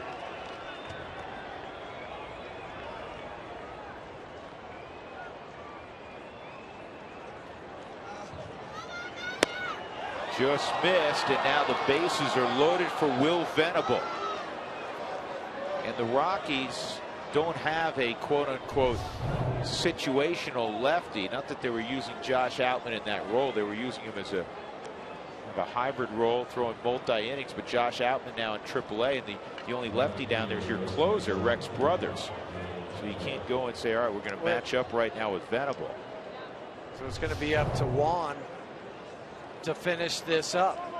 Now, Troy's coming to the mound just to make sure that he refocuses after thinking he had strike 3. Here's how the innings played out. Maben hit the broken bat grounder to Helt for the first out. So he'd retired the first 16 of the game, and then Hundley on a hanging slider hit one out. Then base hit Richard, base hit Cabrera, base hit Amarista, line out by Jerko, and a walk to Blanks. Will Venable a strikeout and a ground ball to second. 4-2 Colorado. But the base is full of Padres right now.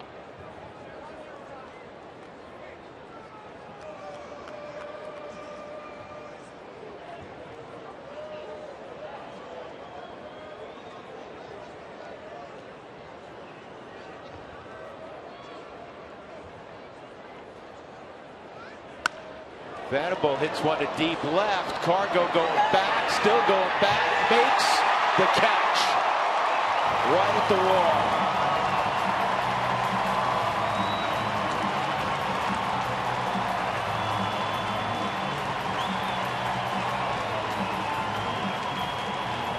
He came into the inning perfect. It was an imperfect 6th inning, but Nicasio will leave with the lead 4-2. Another tremendous play by the Gold Glove outfielder, Carlos Gonzalez. What's this discussion about on the field? I don't understand. Something's happening behind home plate, and I don't know what it is, but that's what they're talking about with the umpires. Walt's talking to Corey Blazer, but also Troy was talking to Jeff Nelson and Ed Hickox, and they're going to bring in Jim Joyce, the crew chief, to discuss. Well, we know it's 3 outs, and the Rockies are in the dugout, so we'll take a break. Rockies up 4-2, and here's another look at that great catch.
Sports is brought to you by Honey Smoked Fish Company. Secrets in the fire. It's a ready-to-eat superfood.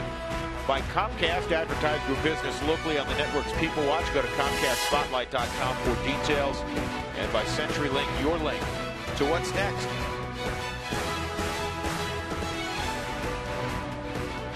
Rockies 4, Padres 2. As we go to the bottom of the 6th inning, Rockies with 2 in the first, 2 in the third. Looking to add on after the Padres have counterpunched, and Clayton Richards still out there in the 6th inning, though early on it didn't look like he was loaned for the baseball game. He had a 1-2-3 5th inning. Arenado, an RBI triple in 2 trips. That triple came in the 3rd inning. Nolan with a triple yesterday as well. Well, he was also helped out in the 4th inning with some defense. First by Jerko, and then the play down the line from Amarista, or he wouldn't be in the game still. Tim Stauffer was up a moment ago in the Padres bullpen. Still is getting loose. This ball is well hit right center again, but it is caught by Venable, 1 out. Time now for today's fun fact, brought to you by All Copy Products. A little bit more on the San Diego left-hander. He was the backup quarterback at the University of Michigan in 2004 to Chad Henne, who went on to play in the NFL. Went 8 for 15, 52 yards in 5 ball games. And that was the year that, one of the years that Michigan ended up in the Rose Bowl. He is from the state of Michigan as well. Todd, a base hit his first time up, also a strikeout. He's hit 9 of 10. And Maben will have a play in center field, 2 outs. So that's 6 in a row now retired by Richard. We've seen this trend before with the Rockies where they score runs early and then go quiet. Normally the other way around with a club when you're facing a pitcher the 3rd time through the order.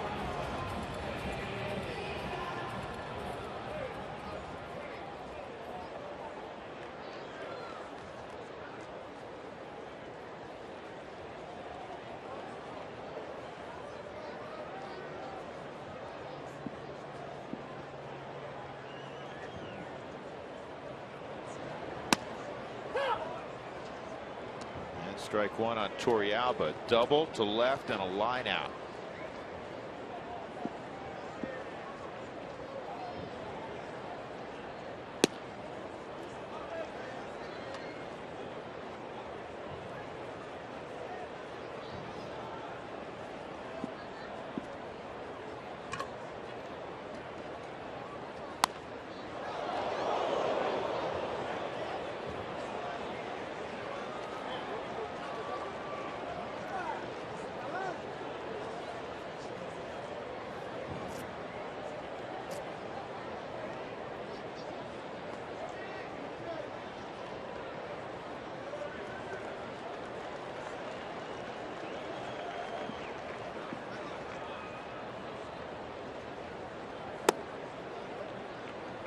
Two and 2.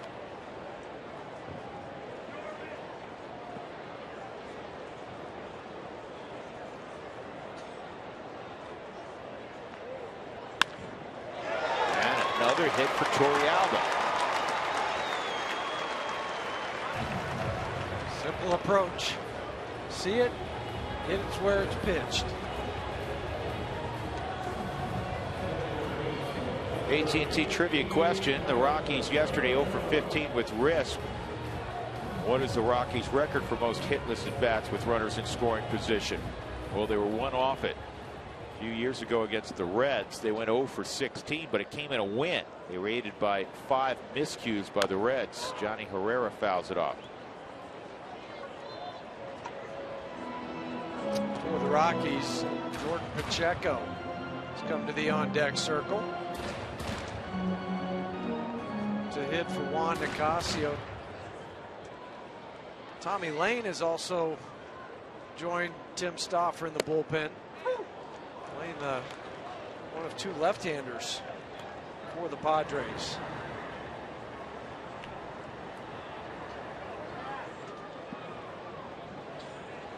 Mets were 0 for 19 in that 20-inning ball game yesterday. Runners in scoring position. Johnny fouls it back.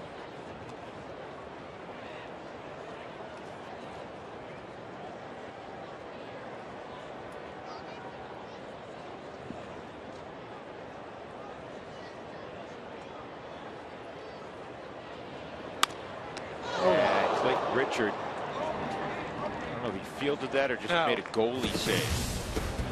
Caught it out of self-defense. We go to the 7th, 4-2 Colorado.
Cam. The defensive wizardry of Rockies Gold Glove left fielder Carlos Gonzalez. He robs Kyle Blanks here of a home run and keeps Juan Nicasio perfect at that point in time. And then with the bases loaded, Will Venable vying for extra bases. And Cargos makes that catch. If he doesn't make that catch, in all likelihood, the Padres take the lead. Jesus Guzman will lead it off here in the 7th inning for San Diego. And the Rockies now will turn to Edgmer Escalona.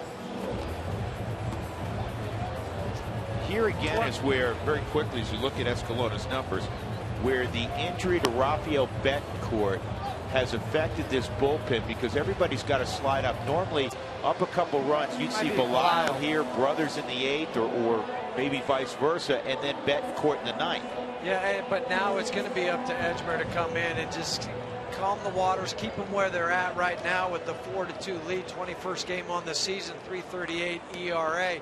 But dealing with a little bit of a sore arm, so let's hope that that has cleared up. His last outing 2 days ago against San Diego, an inning, a couple strikeouts.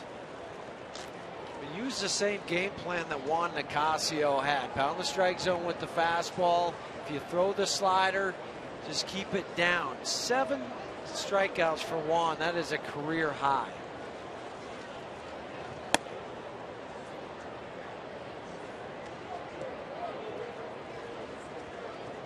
One and 0 on Guzman.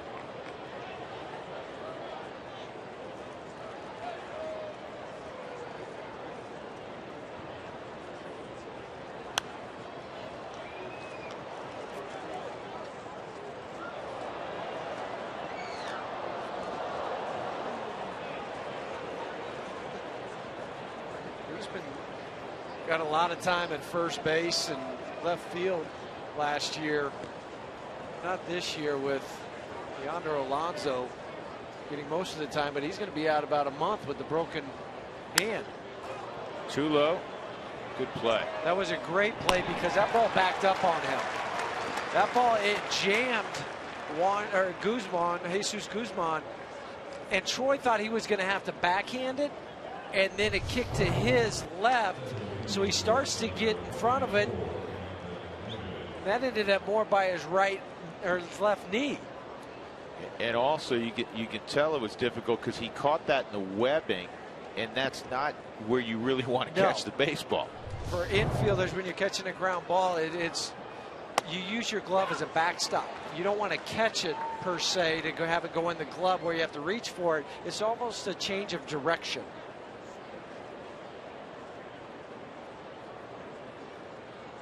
One strike to Maben, 2 strikes on Maben.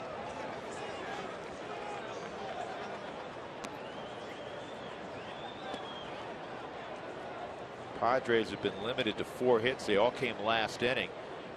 Great performance by Nicasio. 6 innings, 2 runs, 4 hits, 1 walk, 7 strikeouts. Perfect for 5 1/3. 93 pitches in all. And as Jeff mentioned, the season high in strikeouts. Padres have been on a roll offensively. 5 straight games, they've produced at least 10 hits.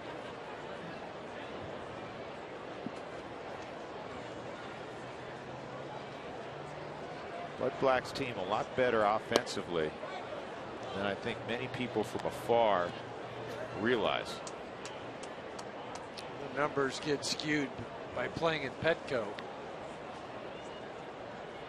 but they have a simple approach. This ball's hit a ton left center field. Cargo can't get it. It's gone. And Escalona gives up the solo home run. Now it's a 1-run game, 4-3. First home run of the season for Cameron Maben. That ball just kept going. I didn't think it was going to get out of here when it left the bat. Deep part of the ballpark. And that was just a belt high to Cameron Maben.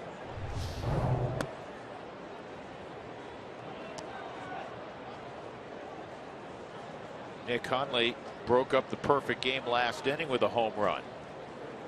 He's at the plate right now with a 1-0 count, and he's got himself a base hit.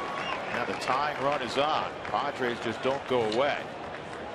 Bring up Mark Kotze, a dangerous left-handed hitter, pinch hitter for San Diego.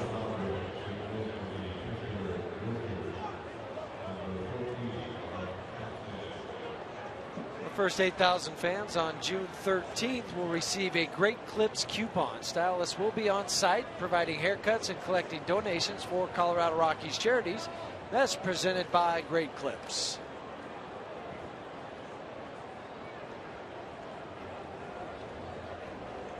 Well, Escalona and all relievers seem to go through it. Has gone through a difficult period in that he's had a number of outings of late where he's not been able to get through unscathed. Missing some of the movement, late movement on the baseball. Mark Kotze, 6 for 22, pinch hitting. 5 of his last 6 outings, 6 of his last 8 outings, Escalona's given up a run. At least one. And he went a period prior to that where he wasn't giving up a thing.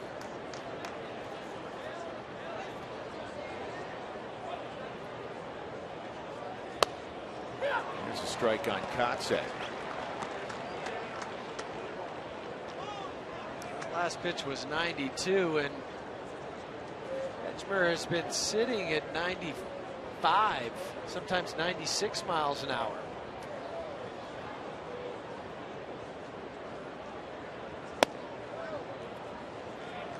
Goes low, 2-1 on Kotze.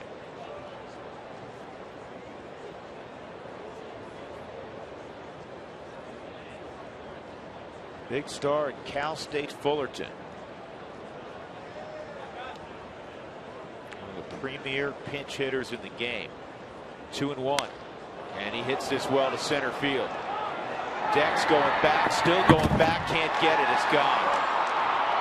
3-run pinch hit home run, or excuse me, 2-run pinch hit home run.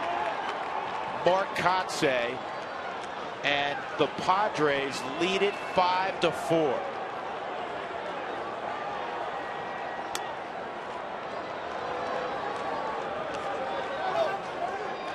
Three home runs for San Diego in the last 2 innings. And that ball was on the outside corner of the plate. Kotsay drove it to dead center field. Dexter's running back and made a heck of an effort to try to reach up and grab that ball.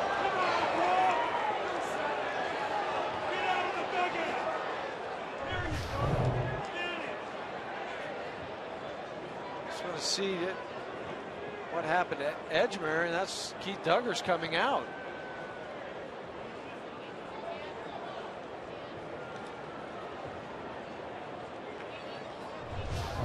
He's just walking off. Yeah.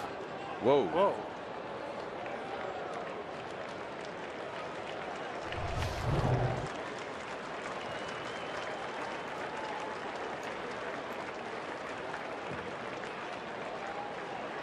So Escalona walks off. The Padres have a 5-4 lead.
Wilton Lopez inherits a 1-ball count, and he drops an off-speed pitch on Everett Cabrera. It's 1-1. Well, and Wilton had already been up in the bullpen getting loose, so he didn't need much time when he came into the game. Not like a typical injury timeout. Johnny Herrera spins and makes a wonderful play as he throws out Cabrera. 2 gone. And that'll bring up Alexi Amarista. Now the Rockies have blown another significant lead. They blew 2 6-run leads Friday night, and they had everything going their way. And they've now blown a 4-run lead here on Sunday, including a perfect game for 5 1/3 for Juan Nicasio.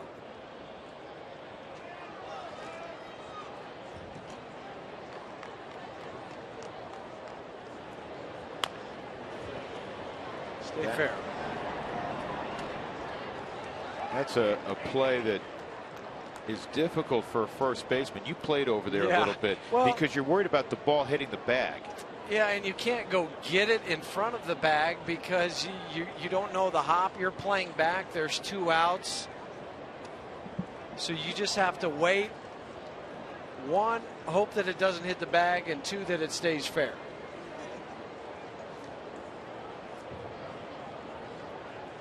One strike count on Amarista, an RBI single in the 6th.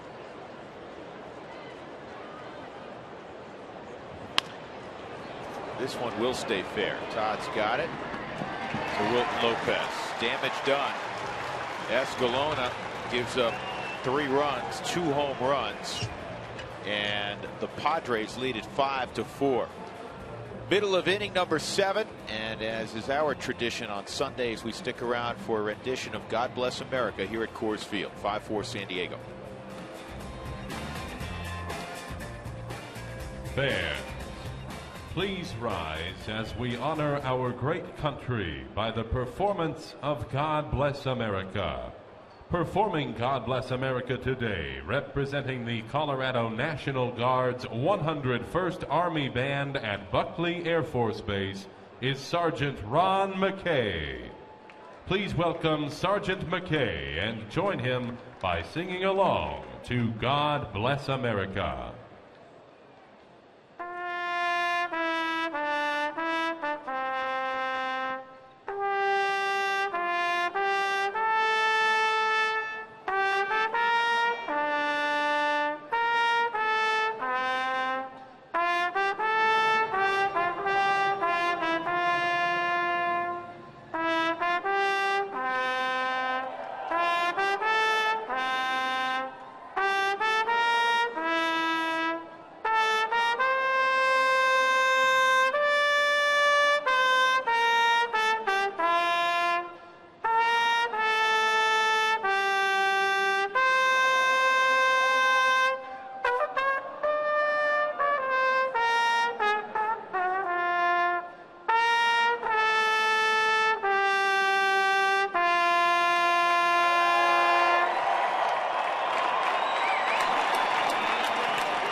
To 4.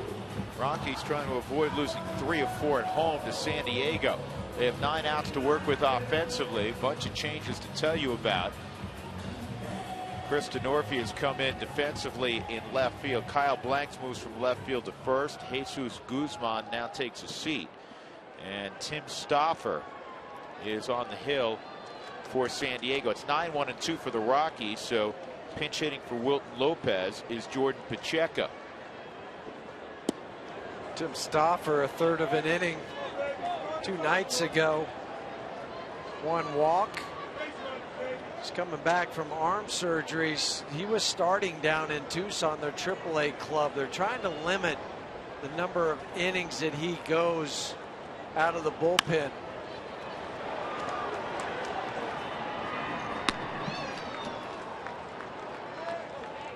Six-three on the put out. Pacheco's gone. That'll bring up Fowler, who's 2 for 3.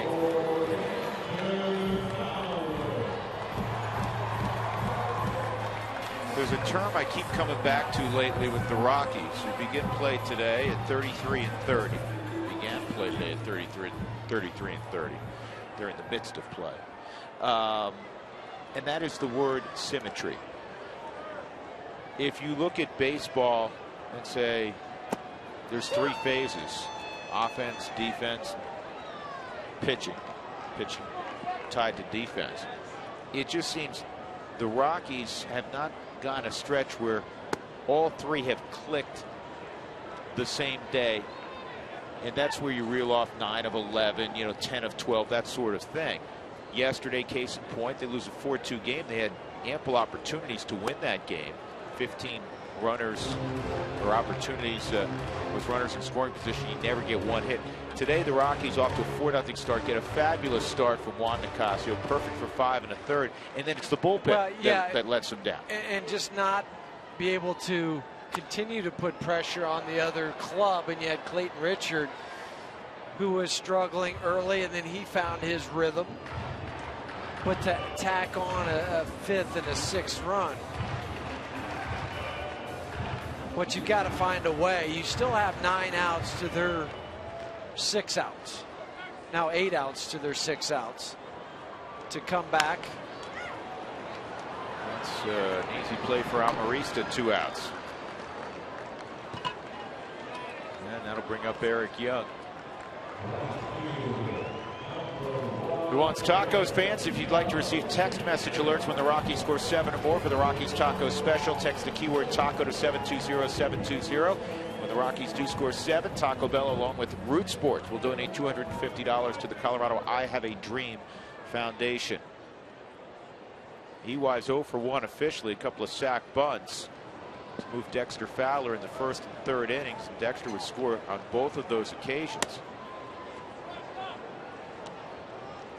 Rockies 19 and 14 at home, 20 and 15 against the West.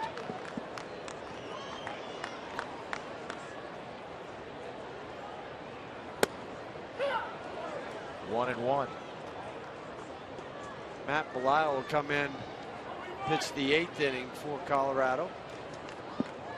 Matty. Juan Nicasio, and arguably the best start of his career, certainly for 5 1/3 it was, will not get a decision. Yeah, he'll go from a no decision, and Clayton Richard will go from a loss to being on the plus side now. He settled in. The Rockies haven't had a runner to second base since the 3rd inning when they last scored. You know what I mean by that, though? Yes. It's just there's people want to point a finger to this or that. And overall, the numbers are good offensively. Overall, the numbers for the bullpen have been very good. The rotation clearly vastly improved from a year ago. And the Rockies are in a good place. They're 3 over 500, but the reason they're not 8 or 9 over 500 right now is they haven't had that stretch where it clicks for, a week, 10 days in a row. And Stopper works a 1-2-3 7th inning. So we move to the 8th. The Padres leading 5-4.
Here are the game highlights so far, brought to you by McDonald's. Enjoy a refreshing, satisfying, icy cold soft drink or sweet tea any size for just $1. I'm loving it.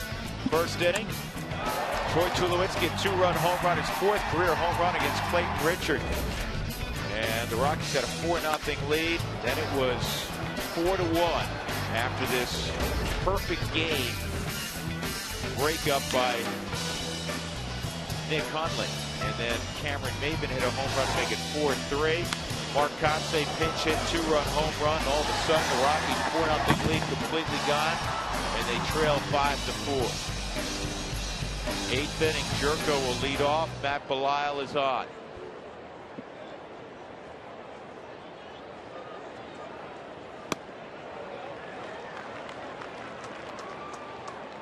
Mr. Steady, Matt Belisle. One of the wins Matt recorded of the 4 was off the walk-off home run the other night from Nolan Arenado. A whip under 1. Mr. Steady, the rock of the bullpen for a number of years for Colorado.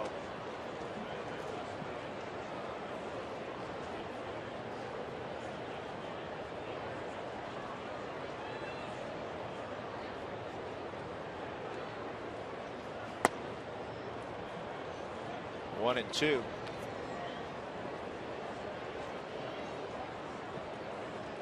Elevate the fastball to change the eye angle to work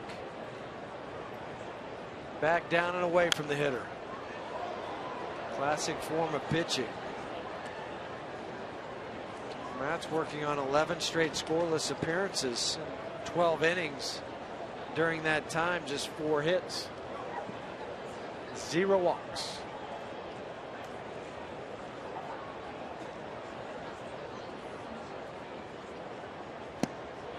Strikeout at Jerko. Jerko now 0 for 4.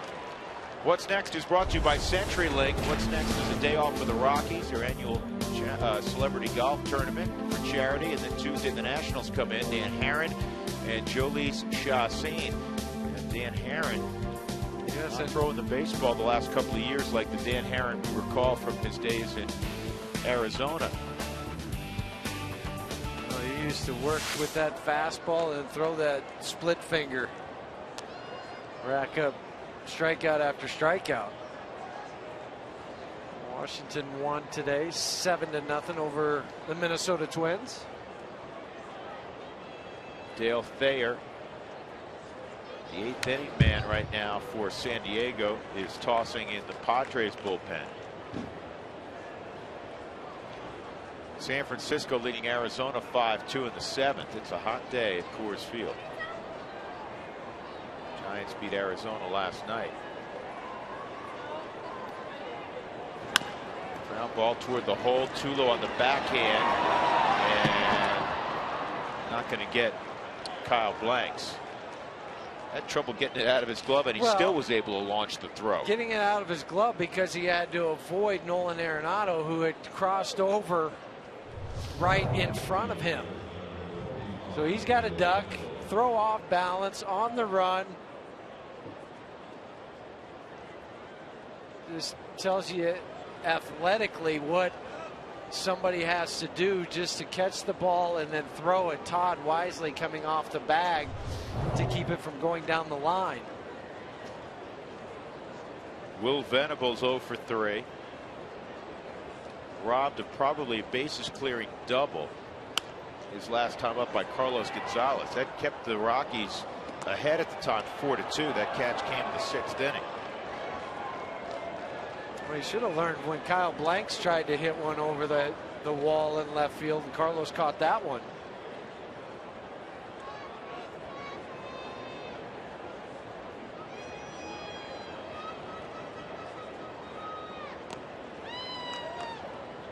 I was looking up some numbers today. The Angels, 300 and some odd million, maybe it's closer to 400 million that they're paying Albert Pujols and Hamilton, Josh Hamilton. Hamilton's hitting 212. Yeah. Albert hit a home run today, but he's at, I think, 241. And that's why the Angels, they're 9 under 500. 9 under 500. They're sitting 10 back heading into today behind Oakland. Texas just a half game back of Oakland. 1-1 on Venable. 1-2 on Venable. Brad Hopp played last night for the Angels.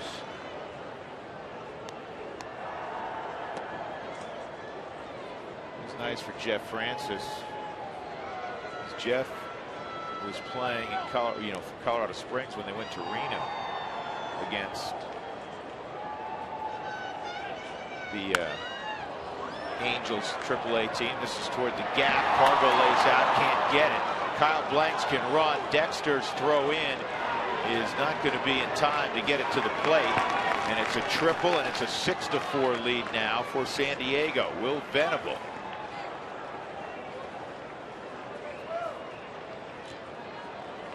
Third triple this season for Will Venable.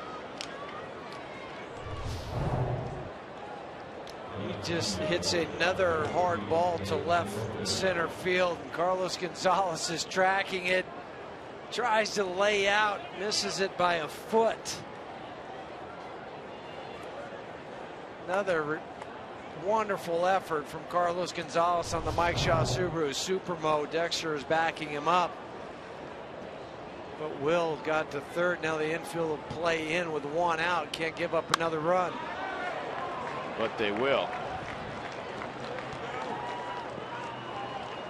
DeNorfia with a base hit, and all of a sudden it's 7-4, and this crowd of more than 33,000 sound like a library on a Friday night in a college town.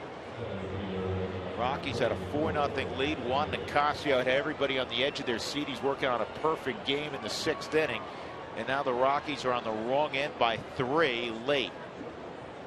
2-3-2 from the 6th inning on. That's the number of runs scored by San Diego.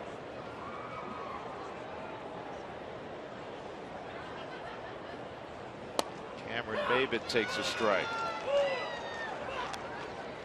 Anyhow, you mentioned Brad Hopp. Yeah. Jeff got to throw against Brad, visit with Brad, the two old friends, old teammates. But he looked at him and they both smiled at each other when Brad stepped into the batter's box. And Brad got a hit against him, and awkward. Jeff struck him out once. Those are awkward moments when you've been teammates and then you're playing against each other. And good teammates, close friends.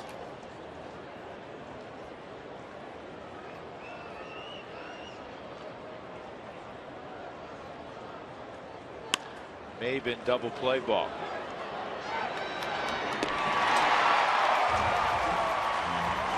But 2 more runs for the Padres in the 8th.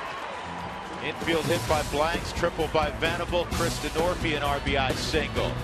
7-4.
Hi fans, this is Cargo.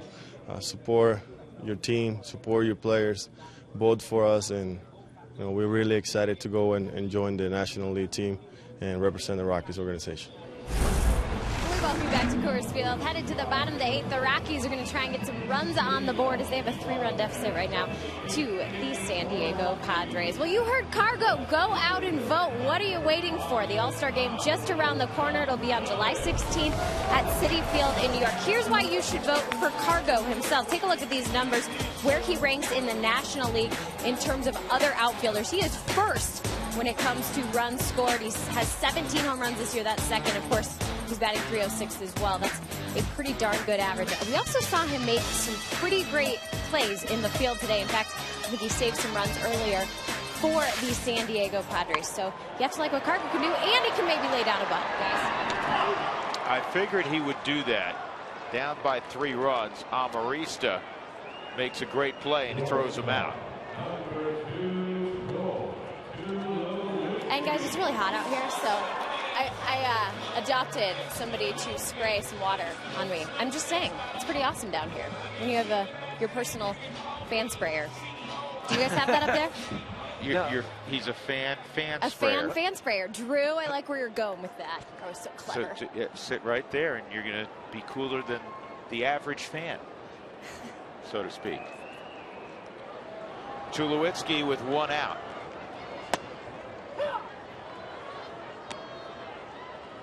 And that was the right play from Carlos, to try to lay down the bunt to get another base runner out for Troy. Amarista was wise to that. Well, that's where his middle infield quickness helps. If a bigger body's coming to get that, it's probably an extra step, and that may be all that Cargo needs to arrive safely at first. Well, and then to make the throw in one motion like you do as a middle infielder. That helped him throw out Carlos. Dale Thayer working for the 3rd time in this 4-game series.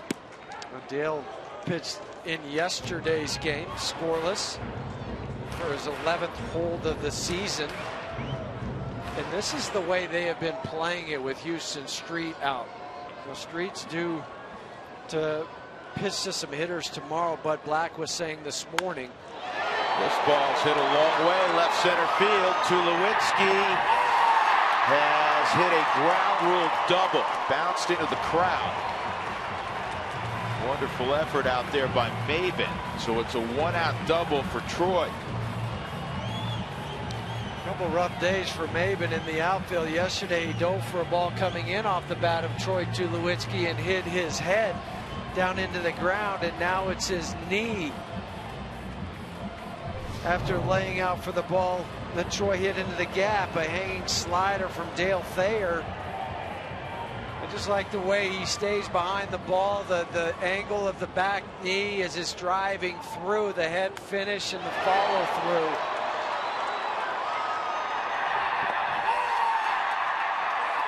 Off the warning track up into the stands for Troy's 16th double this season.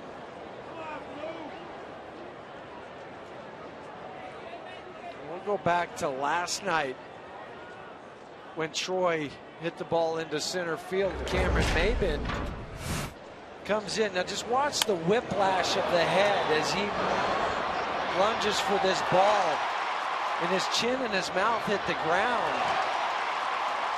And he gets up and gets the ball back in. Still a double for Troy, and now today with the slide and dive into left center field. And he's one of the few players in baseball that I'm aware of that wears a mouthpiece. And that helps, especially with that last one yesterday, because the mouthpiece will absorb the shock and to keep the concussion away.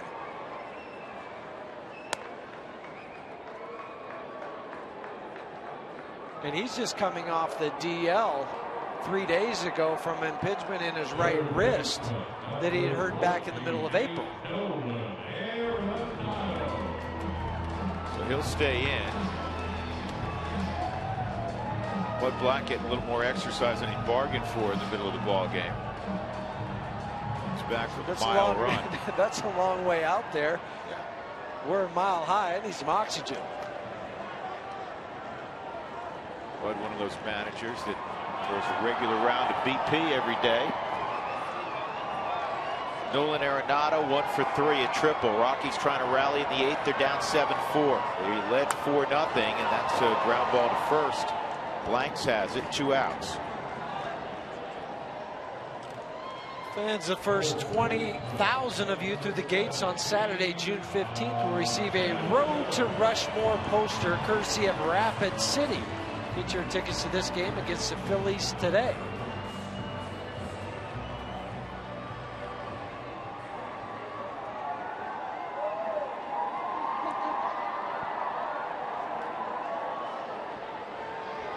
Help. Outside ball 1.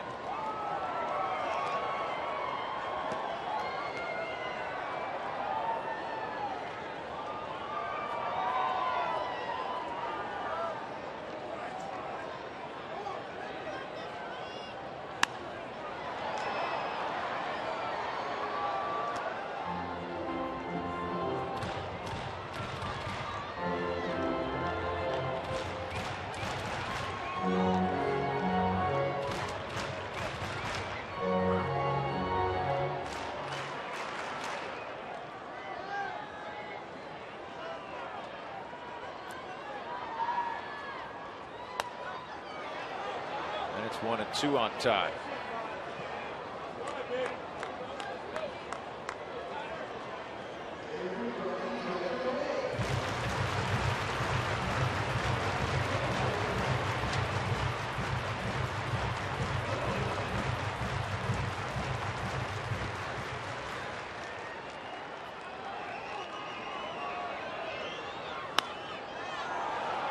And this one's popped up left side of the infield.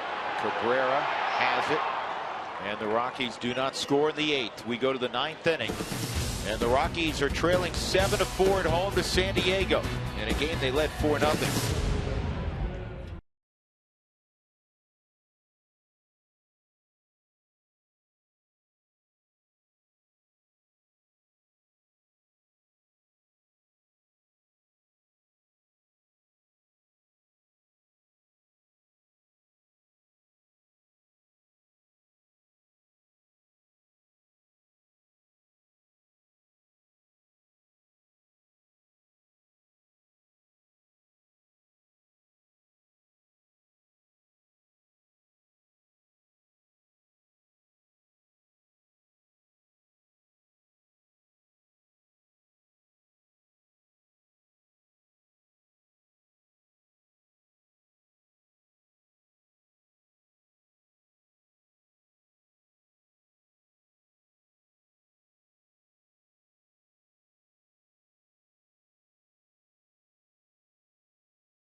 Brought to you by Southwest Airlines. Find our fares online only at southwest.com.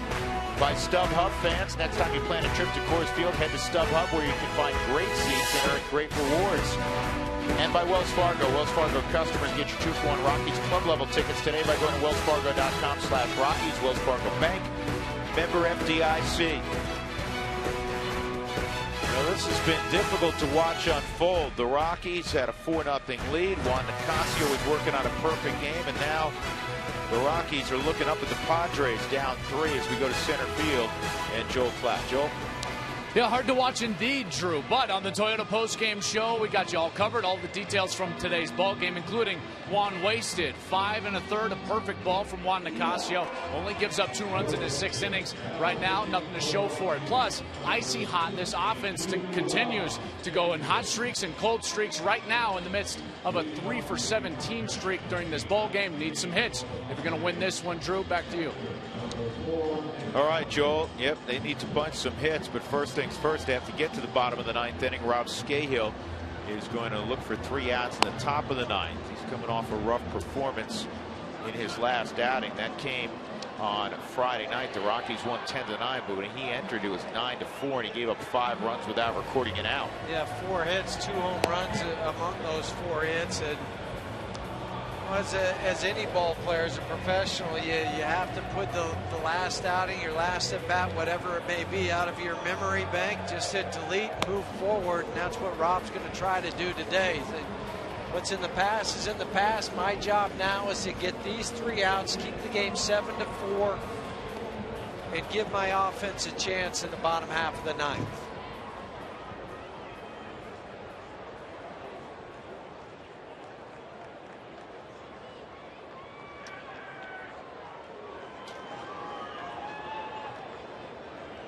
Nick Hundley broke up the perfect game in the 6th inning with 1 out with a home run on a slider.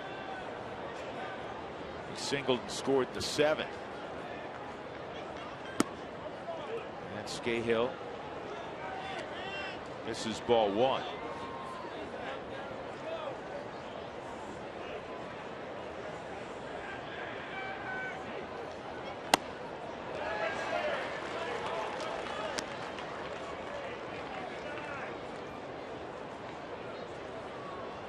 Rob was hurt the other night with a slider more than any pitch.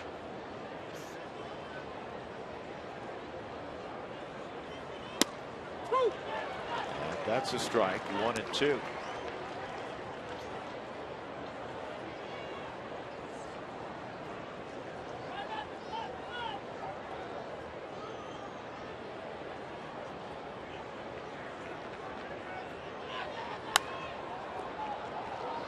.96-mile-an-hour fastball. I was just going to say that. Just tells you that the arm is feeling fresh. He has the confidence in the fastball.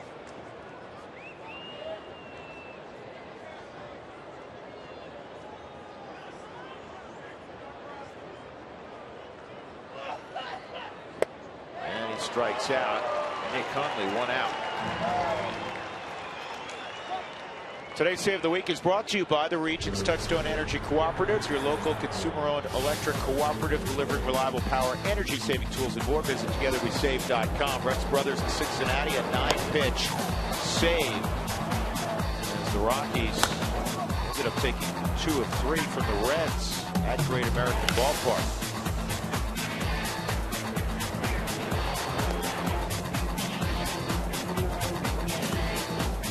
Carlos Quentin is pinch hitting.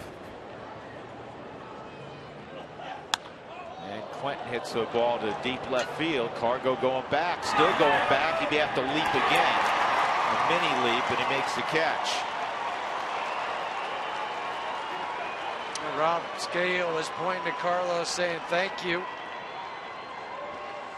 But he's got this. Cargo spent a lot of time going to the wall today. Well, he's got the wall and the warning track figured out. He's been playing at home. You know, when you get back that far, you have 2 or 3 strides before you're going to run into it. He starts to feel for the wall. Time his jump.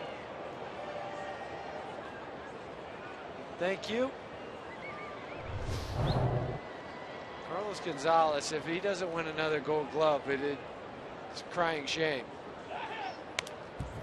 Well, if you're watching, and for those that wonder, because you know some awards are voted on by the writers, some are voted on by the players.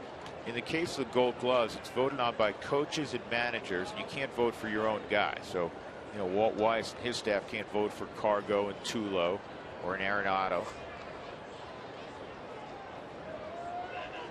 0-1 on Cabrera, 1-1. Rockies in the 9th inning need an enormous rally. Torrealba and Herrera will be the first 2, and then the pitcher spot comes up. Luke Gregerson is. Well, Gregerson's throwing. Ross was throwing also. Ross was throwing now because Gregerson was up and then he sat back down. Well, and here's why. He's pitched 6 of the last 8 games for San Diego, including a 2-inning stint a couple of days ago. So it was almost as if you know, they got him up to see how he felt, and evidently he didn't feel good enough. Scahill works a 1-2-3-9. So we'll go to the bottom of the 9th inning. The Padres 7 and the Rockies 4.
After watching the Rockies and Padres this afternoon, stick around for Rockies Weekly. We'll recap the Rockies' first-round pick, the 2013 Major League Draft, Jonathan Gray. And we visit the annual Root Sports Colorado Rockies Boys and Girls Club Clinic. We'll also have the top moments of the week. Don't miss Rockies Weekly after the ball game, more specifically after the Toyota postgame show. Comcast game summary brought to you by Comcast. Advertise your business locally on the networks people watch. Go to ComcastSpotlight.com for details. Things look great the first 2/3 of the game for the Rockies. Juan Nicasio perfect for 5 1/3, and then the roof caved in. Juan would give up 2 runs, but the bullpen struggled. Escalona gave up 3 in the lead, a couple of home runs, and then he threw a pitch that went to the backstop and walked off the mound with some sort of injury. We have not gotten an update from the clubhouse. He's been battling some elbow issues, but it did not look good. And then Matt Belisle, normally extremely reliable, gave up a couple of runs to turn a 5-4 deficit into a 7-4 deficit. Well, Luke Gregerson, I guess, was okay. Ross was just continuing to throw just in case. Gregerson had enough pitches and was sitting down. So Gregerson, who's become the closer. He's been a valuable member of the bullpen for San Diego. 4-2 record. The ERA at .91. That's second best among all National League relievers. 5th in all of baseball. Again, he's been busy.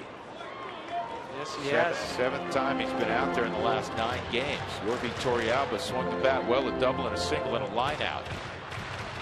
And the Rockies options on their bench are Rosario, LeMahieu, and Colvin. You would imagine it would be Colvin, the left-hander, to hit off of Gregerson. The Rockies will stay away from Kadire again today.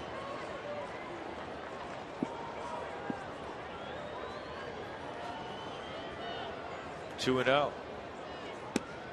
Yorvi taking the whole way. It's 2-1. The Rockies got the first 2 batters of the ball game on in the 9th inning last night.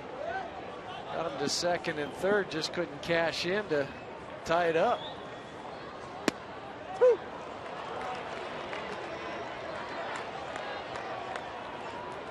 Two and 2. This is the chase pitch. The 2-2 sliders that Gregerson likes to throw.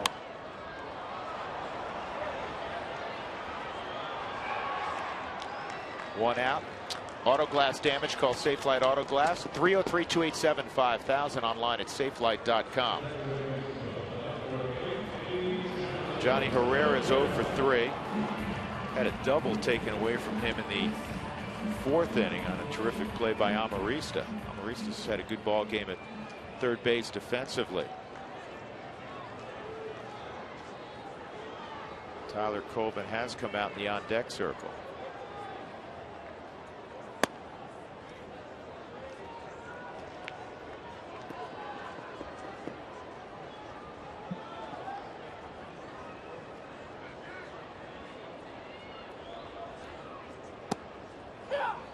Some managers will tell you when you're facing a closer to take till you get a strike. Jonathan would do that on his own, down by 3 runs.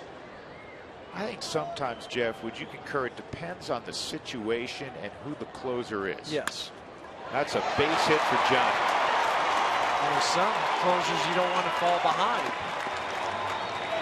Mariano Rivera. Think back to Trevor Hoffman. And the great, you know, the greatest wins in Rockies history against these Padres in game 163.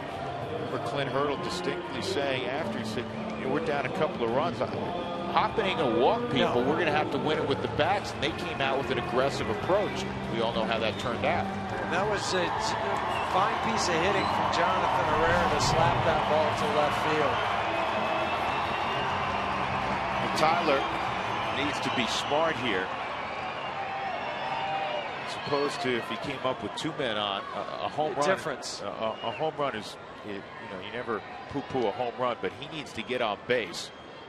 Johnny will move up. They were playing behind him. That pitch is outside 1-0. But he does have the luxury, Tyler does, of facing Luke Gregerson yesterday in the 9th inning. So he knows how he's going to pitch him. He knows how the ball reacts coming out of his hand, where the window is, what you look for as a hitter.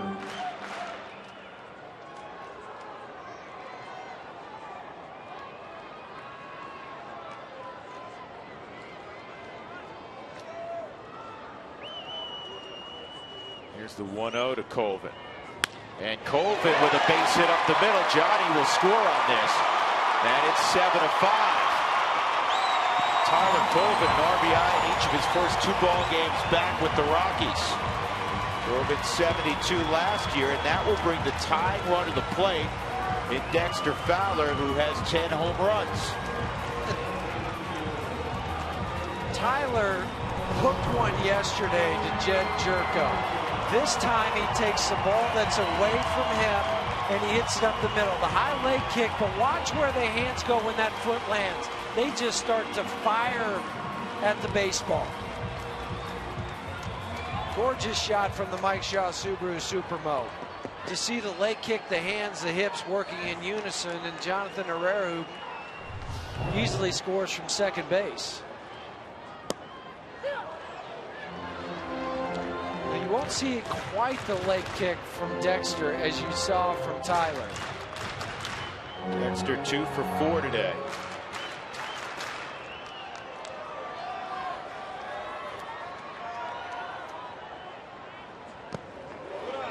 One and one. We so often talk about the mental aspect of this game and how taxing it is on you. Dexter last night made the final out. Base hit perhaps would have tied up the baseball game. He struck out, and you have to move on. And here you are in the 9th inning, another opportunity to help your club. Yeah, and know how he worked you last night. How did he get you out? It was the back foot slider that he swung over the top of. So try to recognize that pitch earlier if you can. And this is up the middle on through. Base hit. Colvin will cut the bag and go to third. And now the Rockies will bring up the winning run. In Eric Young, he looked back to see if he would hit. And I like the decision here, even though he's been scuffling, from Walt Weiss, because he could go to a Rosario or a LeMahieu, but it also increases the double play possibility. Yeah, and you're also going right on right. So you've got the slider that's coming into you, but Dexter Fowler takes the pitch that's away and just punches it back through the middle. Didn't try to overpower that ball. If he does, he hooks it. It's a 4-6-3 double play into the game. It's a great point you make, obviously, about trying to eliminate the bite of the slider with the left-handed bat. Also, I mentioned the double play because you don't want this game to end if you're Walt Weiss without number 5 coming up. No, not at all. You've got Carlos Gonzalez on the on-deck circle. And then after him, you have Troy. So you stay away from the double play. That is your hope. You know, Amarista has to suck in a little bit. That opens the hole for a single. In case EY were to lay down a bunt. He's behind 0-2. EY 3 for his last 20. He's only grounded into one double play all year long. Bud Black taking a walk, looking for a refreshment. 7-5, 1 out, 2 on. Rockies down in the bottom of the 9th. Dexter takes off. No throw from Hunley. And now a base hit.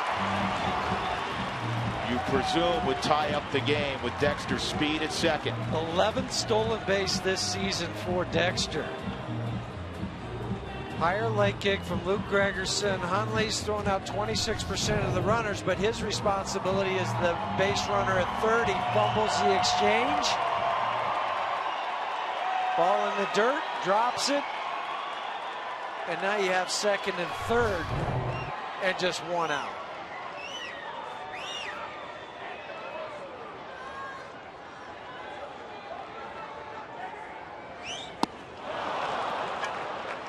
why it goes down. And it'll come down to Gregerson facing Carlos Gonzalez. First base is open, but you have Tulowitzki on deck. And then you're putting the winning run on if you're Gregerson.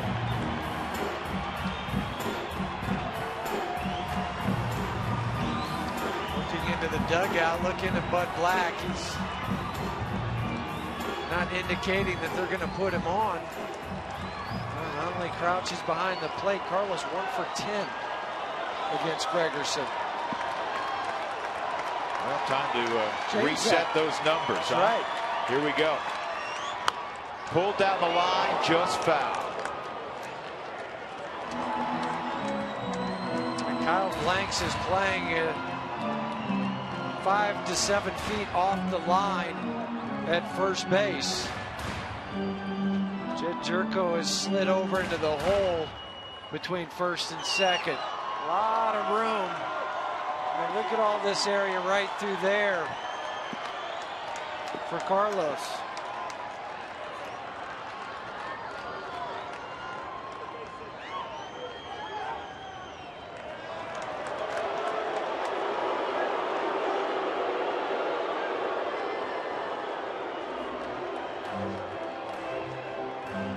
Well, when you're down 3, entering the bottom of the 9th, all you can ask for is a little bit of hope. Well, now the Rockies are down 2 with 2 in scoring position, and they have one of their superstars at the plate.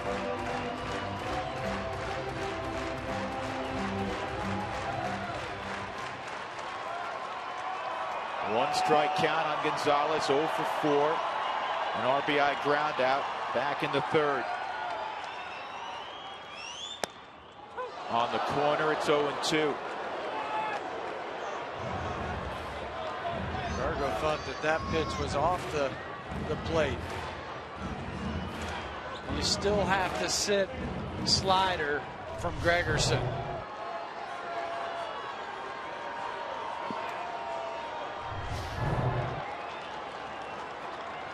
Drop a slider down into the zone. Pulled down the line. Fair ball. This will tie it up. Cargo heading to second. Carlos Gonzalez delivers. We're all even at 7.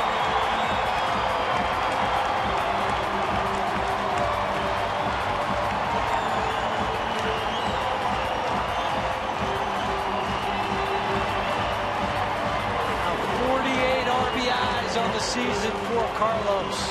How big was that? And he was sitting on the slider, and he made Luke Gregerson pay for the mistake. That's what the great hitters do. Waits, leg kick, wait, and then fire. Just the gorgeous swing from Carlos. And now with first base open. Well, there's no way you're going to let Tulowitzki beat you. You're going to put it on the kid, Nolan Arenado.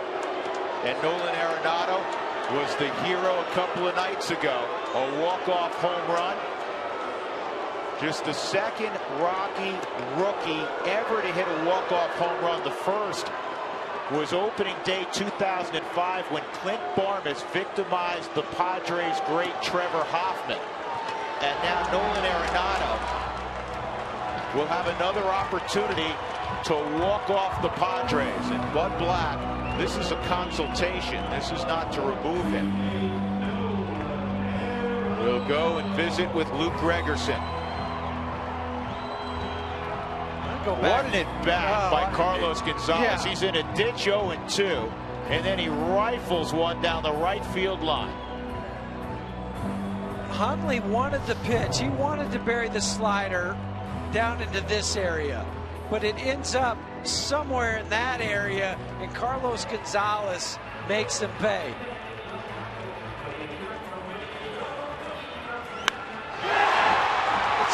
It's so much fun for us to be able to watch him on a daily basis to see what he can do. How many runs has he scored, saved defensively today with the robbing the home runs, and then he comes into the bottom of the 9th inning down by 2 in the ditch, as you mentioned, 0-2, 2 outs, and he comes through with a double.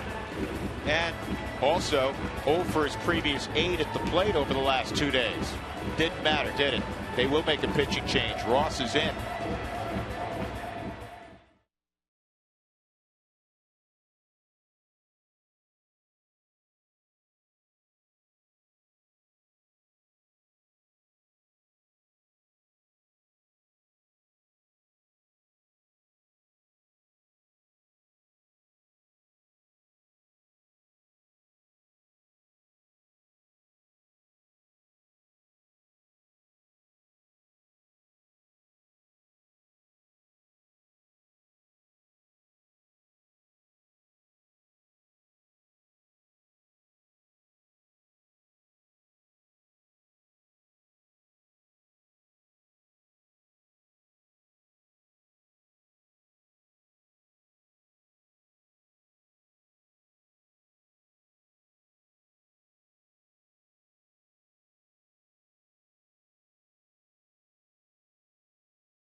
Number 8. Well, you have tacos tomorrow. Get yourself to Taco Bell between 4 and 6 for the Rockies Taco Special. Feed your Rockies fever only at Taco Bell. So Nolan Arenado against Tyson Ross. He faced him the other day and hit a fly ball to right field. In some ways, I think this may be a better matchup because Ross is more conventional than Gregerson. Yeah, he's not just slider, slider, slider. It's a 95-mile-an-hour fastball. He'll throw the slider and the changeup, but he has been a starter, so he doesn't have that one trick pitch that Gregerson would have to face Nolan. Guys that you're used to seeing down in the minor leagues or in college, and more straight over the top. And the outfield has to creep in to try to take away Carlos Gonzalez on a base hit at the plate. Here we go. Outside, ball 1. Here's what happened the other night. First pitch in the 9th inning from Thatcher. And the kid hit it out. It was a no-doubter. And the Rockies in a similar situation. They blew a 6-run lead. On Friday, they would win 10-9. Today, they blew a 4-run lead, and they've caught the Padres again with 3 in the 9th. He was on that. Actually, let me correct something. It was the second pitch the other night against Thatcher. This second pitch, Nolan almost had the same result. Off the right shoulder of Nick Hundley. The arms in the outfield, Denorfia solid, Venable solid, Cameron may have been okay. 1-1. And another pitch to his liking. Up in the zone, 1-2. Just hope you get a third because he's had a fastball and then a hanging slider. And now you go into protect mode. And we've seen Nolan do this where he just tries to battle and fight something off. And when he does, it's typically to right field. 2 outs. So as soon as it's in play, Cargo will be off and running. The 1-2. In the air to right field. Easy play for Venable, and will go extra frames on a Sunday afternoon. It did not look that way about 15 minutes ago. The Rockies were down 3. Cargo delivers a game-tying double.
Link's beef jerky all season long. Jack Link's beef jerky. Feed your wild side.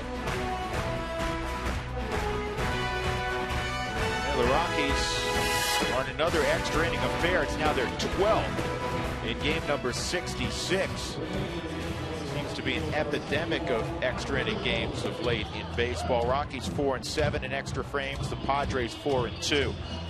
Tyler Colvin stays in the ball game after delivering a base hit. Eric Young comes out. Colvin's in right field.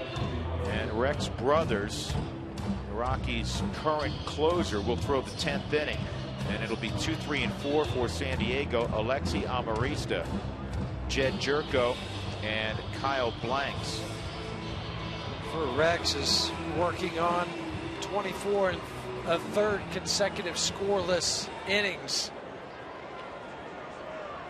3 walks yesterday, but got out of it, kept it clean, and now he has a chance to come here in the 10th inning and keep the ball game at 7-7.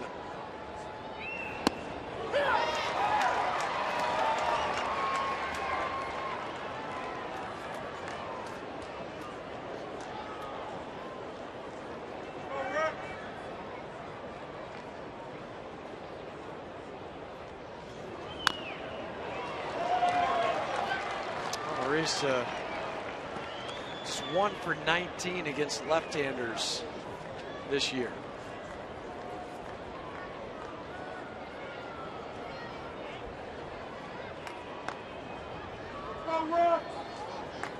Oh, and 2 on Amarista. Down with a slider. They started him off with the slider, and he finished him off with the slider. That's just a hard 87 mile an hour. You don't pick it up, you don't see it, and you can tell from the swing from Alexi he didn't see that pitch.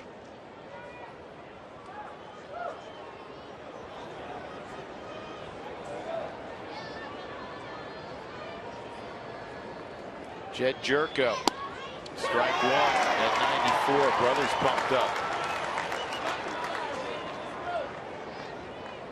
Dangerous man, Jed Jerko. He's hit 8 home runs in the last 5 weeks.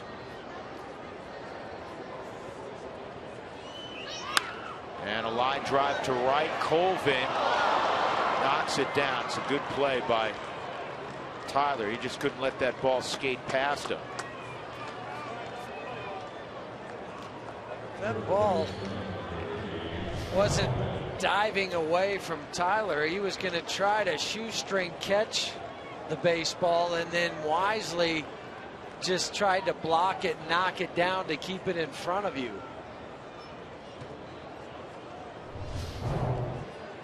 Kyle Blanks 1 for 3 and a walk.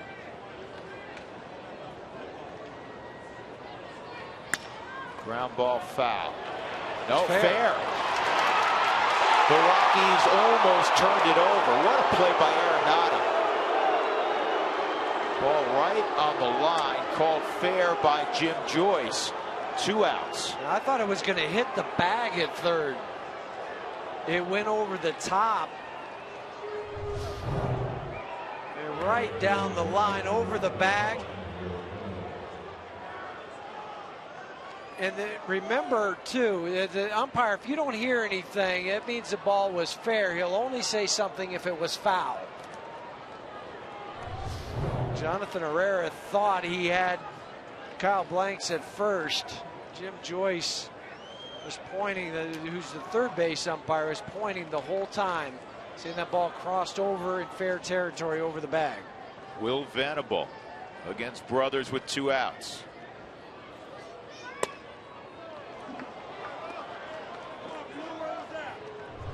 First you had the play from Nolan and then the turn from Jonathan Herrera. Wow. Bang, bang. Doesn't get much closer than that.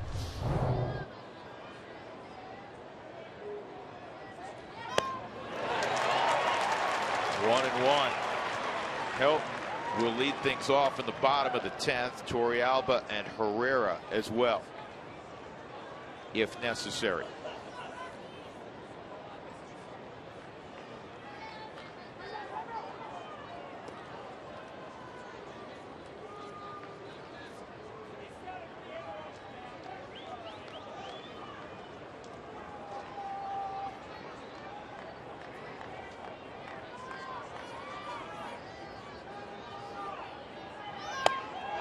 1-2.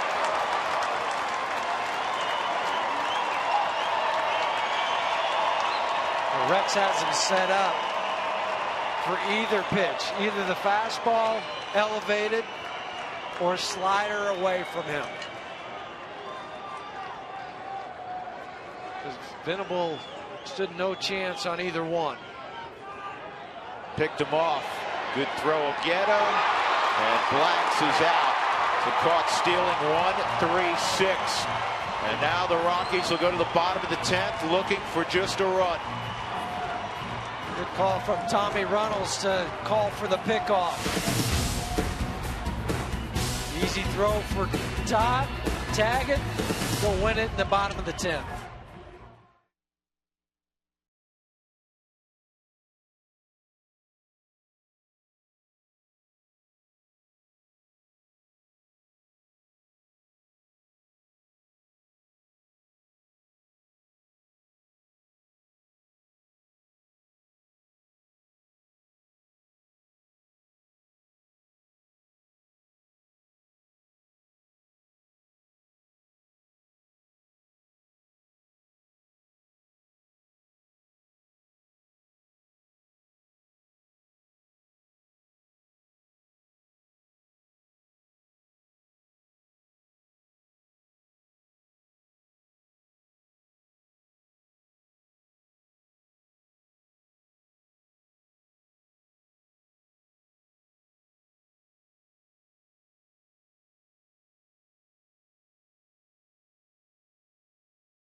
It may not be reproduced or retransmitted in any form. The accounts and descriptions of this game may not be disseminated without the express written consent of the Colorado Rockies. Padres have made a couple of changes. 7-7 ball game. Todd Helton will lead off in the 10th. Chase Headley has come in the ball game at third. Alexi Amarista has moved to second base. So Jerko is out of there. Helton takes ball one from Ross. Tyson Ross came on. He got Arenado to hit a fly ball to right to move the game to extra innings after the Rockies rallied for 3 in the bottom of the 9th. Carlos Gonzalez, the big blow, a 2-run double on an 0-2 pitch with 2 outs. And Helton right now has got the count right where he wants it. It's 2-0. And then that window that he's looking for the pitch will be smaller. 3-0. Now, if he reaches. I was just thinking that. Do you go to Tyler Chatwood, who's still active? You could go to Chatwood. You could go to LeMahieu.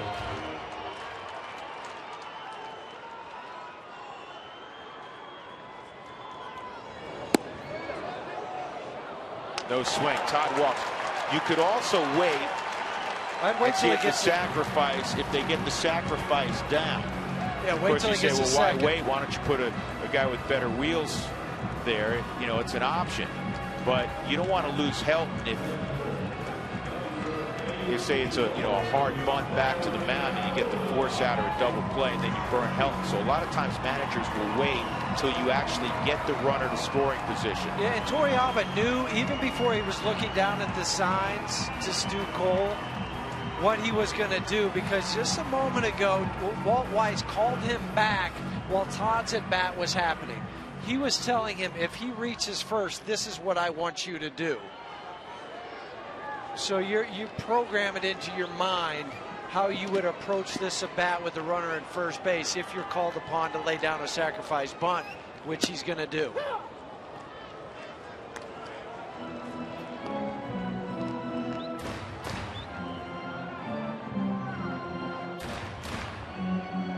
Most times the bunt sign will stay on unless it's taken off by a third base coach. That's a first this year. That's the first time that somebody's picked with Todd at first. Doug, can you check that for us?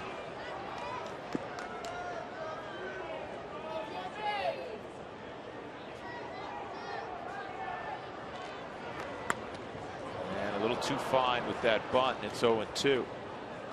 All right, let him hit away.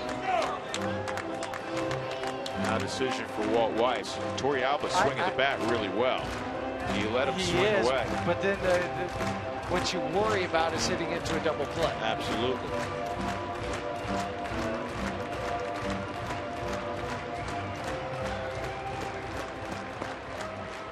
This is why it's so much easier to Monday morning quarterback the thing. You actually have to make those decisions. He's still squared around. I don't think that's all for show. Not with 2 strikes. No, and now you're not worried about being so fine with your bunt. There's plenty of green grass out in front of home plate, so it just, even if you go straight back to the pitcher, it's okay. Chase Headley has moved back even with the bag at third base. Kyle Blanks at first. I mean, you have all this area right through there that you can lay the bunt down.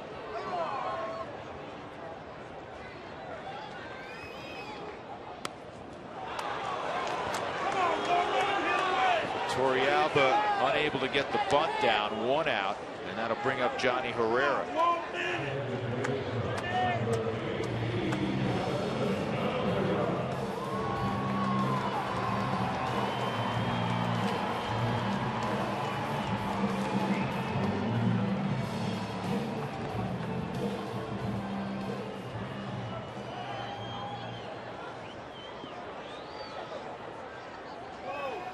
Johnny poked a single in that 9th inning rally to left. He would come around and score the first Rockies run. He's got another base hit. Go, Johnny, go. And the Rockies now have the winning run at second. And we'll see if Walt goes and gets Todd Helton here. And coming out is DJ LeMahieu. So LeMahieu will run for Helton. And Tyler Colvin. It's so funny how this game of baseball works. Tyler Colvin, who's a terrific kid, but understandably angry all spring, and that he wasn't in the big leagues, disappointed, will have an opportunity in his second day back in Denver to win the ball game. And he'll have a chance because of Jonathan Herrera and his work on this single to right field. And Jonathan knows his limitations. He knows he's not a home run hitter. Let me put the ball in play, hit solid line drives all over the place, and he comes through in the clutch again.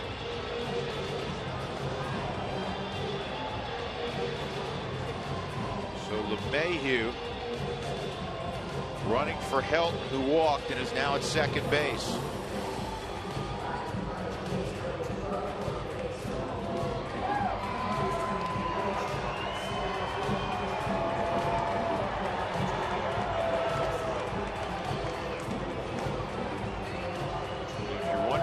Defense, you put LeMahieu at first.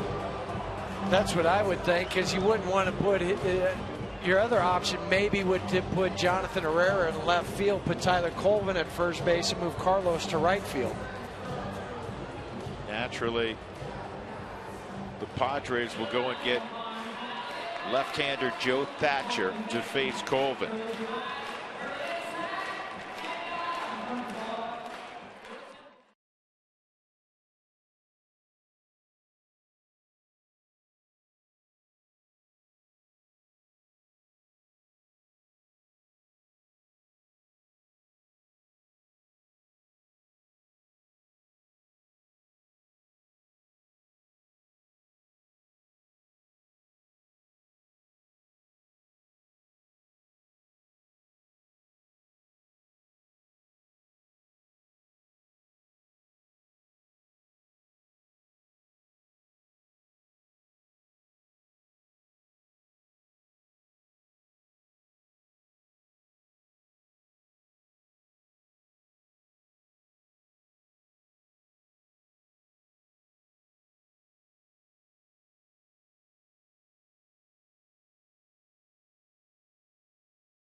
7-7 in the bottom of the 10th. The Rockies have the winning run in second in the person of DJ LeMahieu. Colvin will face Joe Thatcher for the 3rd time in his career. He's 0 for 2.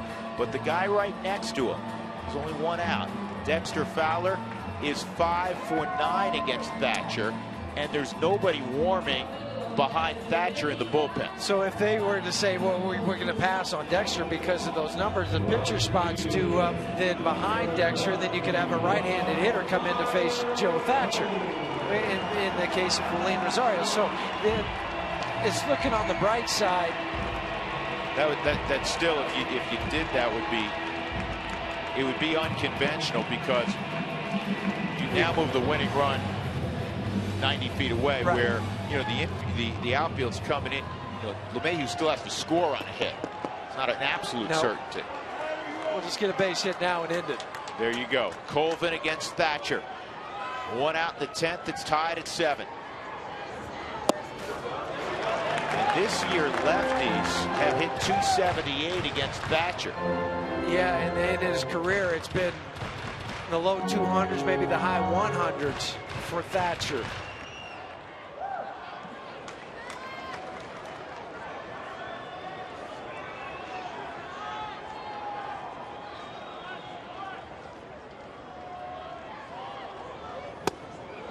One and one. The right standard shadows are just creeping by home plate. So that doesn't affect you yet as a hitter, because everything's still out in the sunlight. You've picked up the rotation. You've seen the baseball, where it's coming from, what's going to happen with it. And you've made your decision by the time it gets into the shadows. Here's the 1-1. Nope, not yet. DJ was creeping further off of second base, and Thatcher gave him a second glance.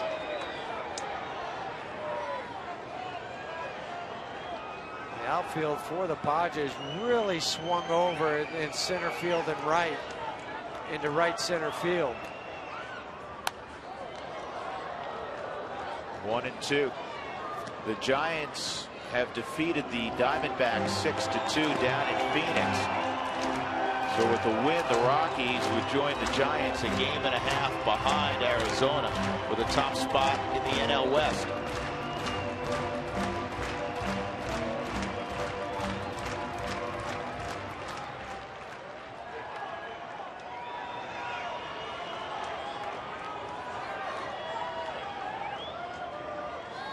Two on Colvin, and this is pulled hard. Blanks comes up with it, and the ball's dropped, but it was on the exchange by Cabrera.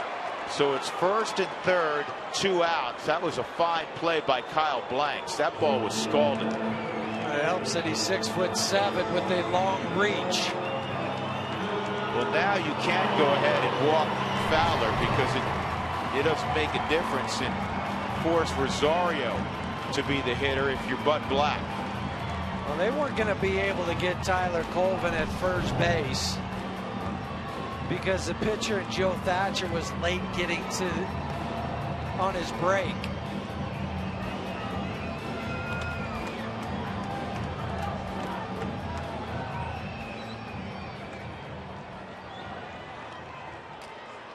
Fowler 5 for 9. Bud Black is aware of that. He has all those numbers at his disposal, but they're going to go ahead and pitch to Dexter, who is swinging the bat very well on top of those numbers. Dexter had a huge hit last inning and a big stolen base. Don't forget that. Right. Just set that up. Dexter scored the tying run on the Gonzalez double. Here's the 1-0. This also, with DJ moving to third, puts even more pressure on Hundley behind the plate. I'll tell you what I was thinking earlier, because Thatcher really falls off hard to the right side, and you have Blanks, a big man at first, pushing a bunt. Don't know if that's in play anymore. Back up the middle, on through, base hit. Rockies will win it. Dexter Fowler comes through. 8-7 Colorado.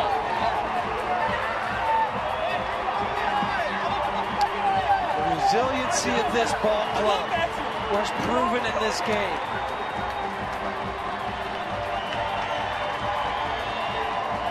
You're up 4-0, you fall behind 7-4, you score 3 in the 9th and walk it off in the 10th. 6th walk-off win for the Rockies in this most entertaining season of 2013. What a wild ride this has been.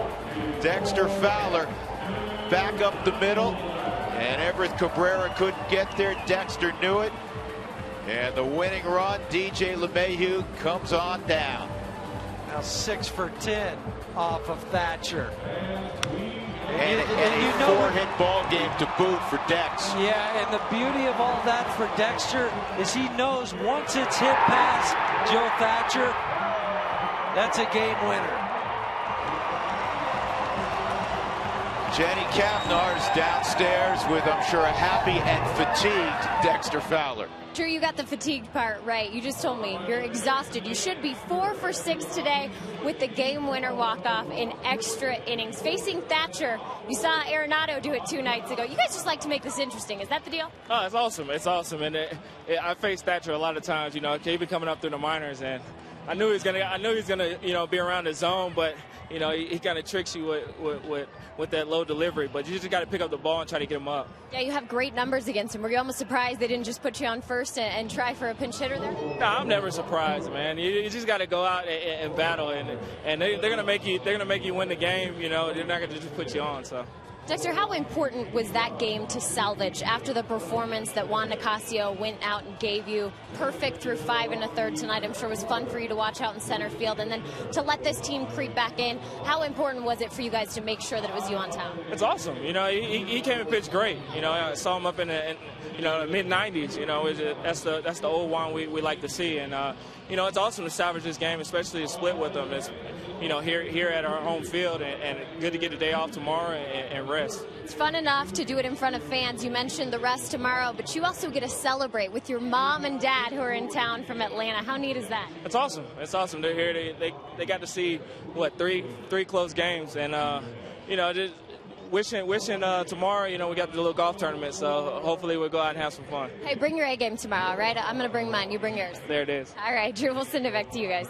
Well, it's always good to see that wonderful smile of Dexter Fowler. What a performance. And the game giveth and the game taketh, and sometimes you get the game also. Yesterday, Dexter couldn't come through in the 9th. Today, he comes through with the game winner in the 10th. Our Jimmy John's Freaky Fast delivery of the game brought to you by Jimmy John's. Dexter wins it with the RBI single, and the celebration's on. I don't often quote the Grateful Dead on a broadcast, but a long, strange trip it's been at this affair this afternoon, on a gorgeous afternoon at Coors Field. Well, it was, and Rex Brothers comes in and gets the W, so he's 2-0 on the season, keeps his scoreless streak intact. But Dexter Fowler, I mean, we talk about him every single night, it seems like, and again tonight. It would have been a real heartbreaking loss as we go to center field. Joe Platt, the Cowboy, and it turns out it's a happy evening in Lodo. Take it away, Joe. Yes, it is. Welcome into the Toyota postgame show, Drew. And I love that Drew quoting the Grateful Dead there.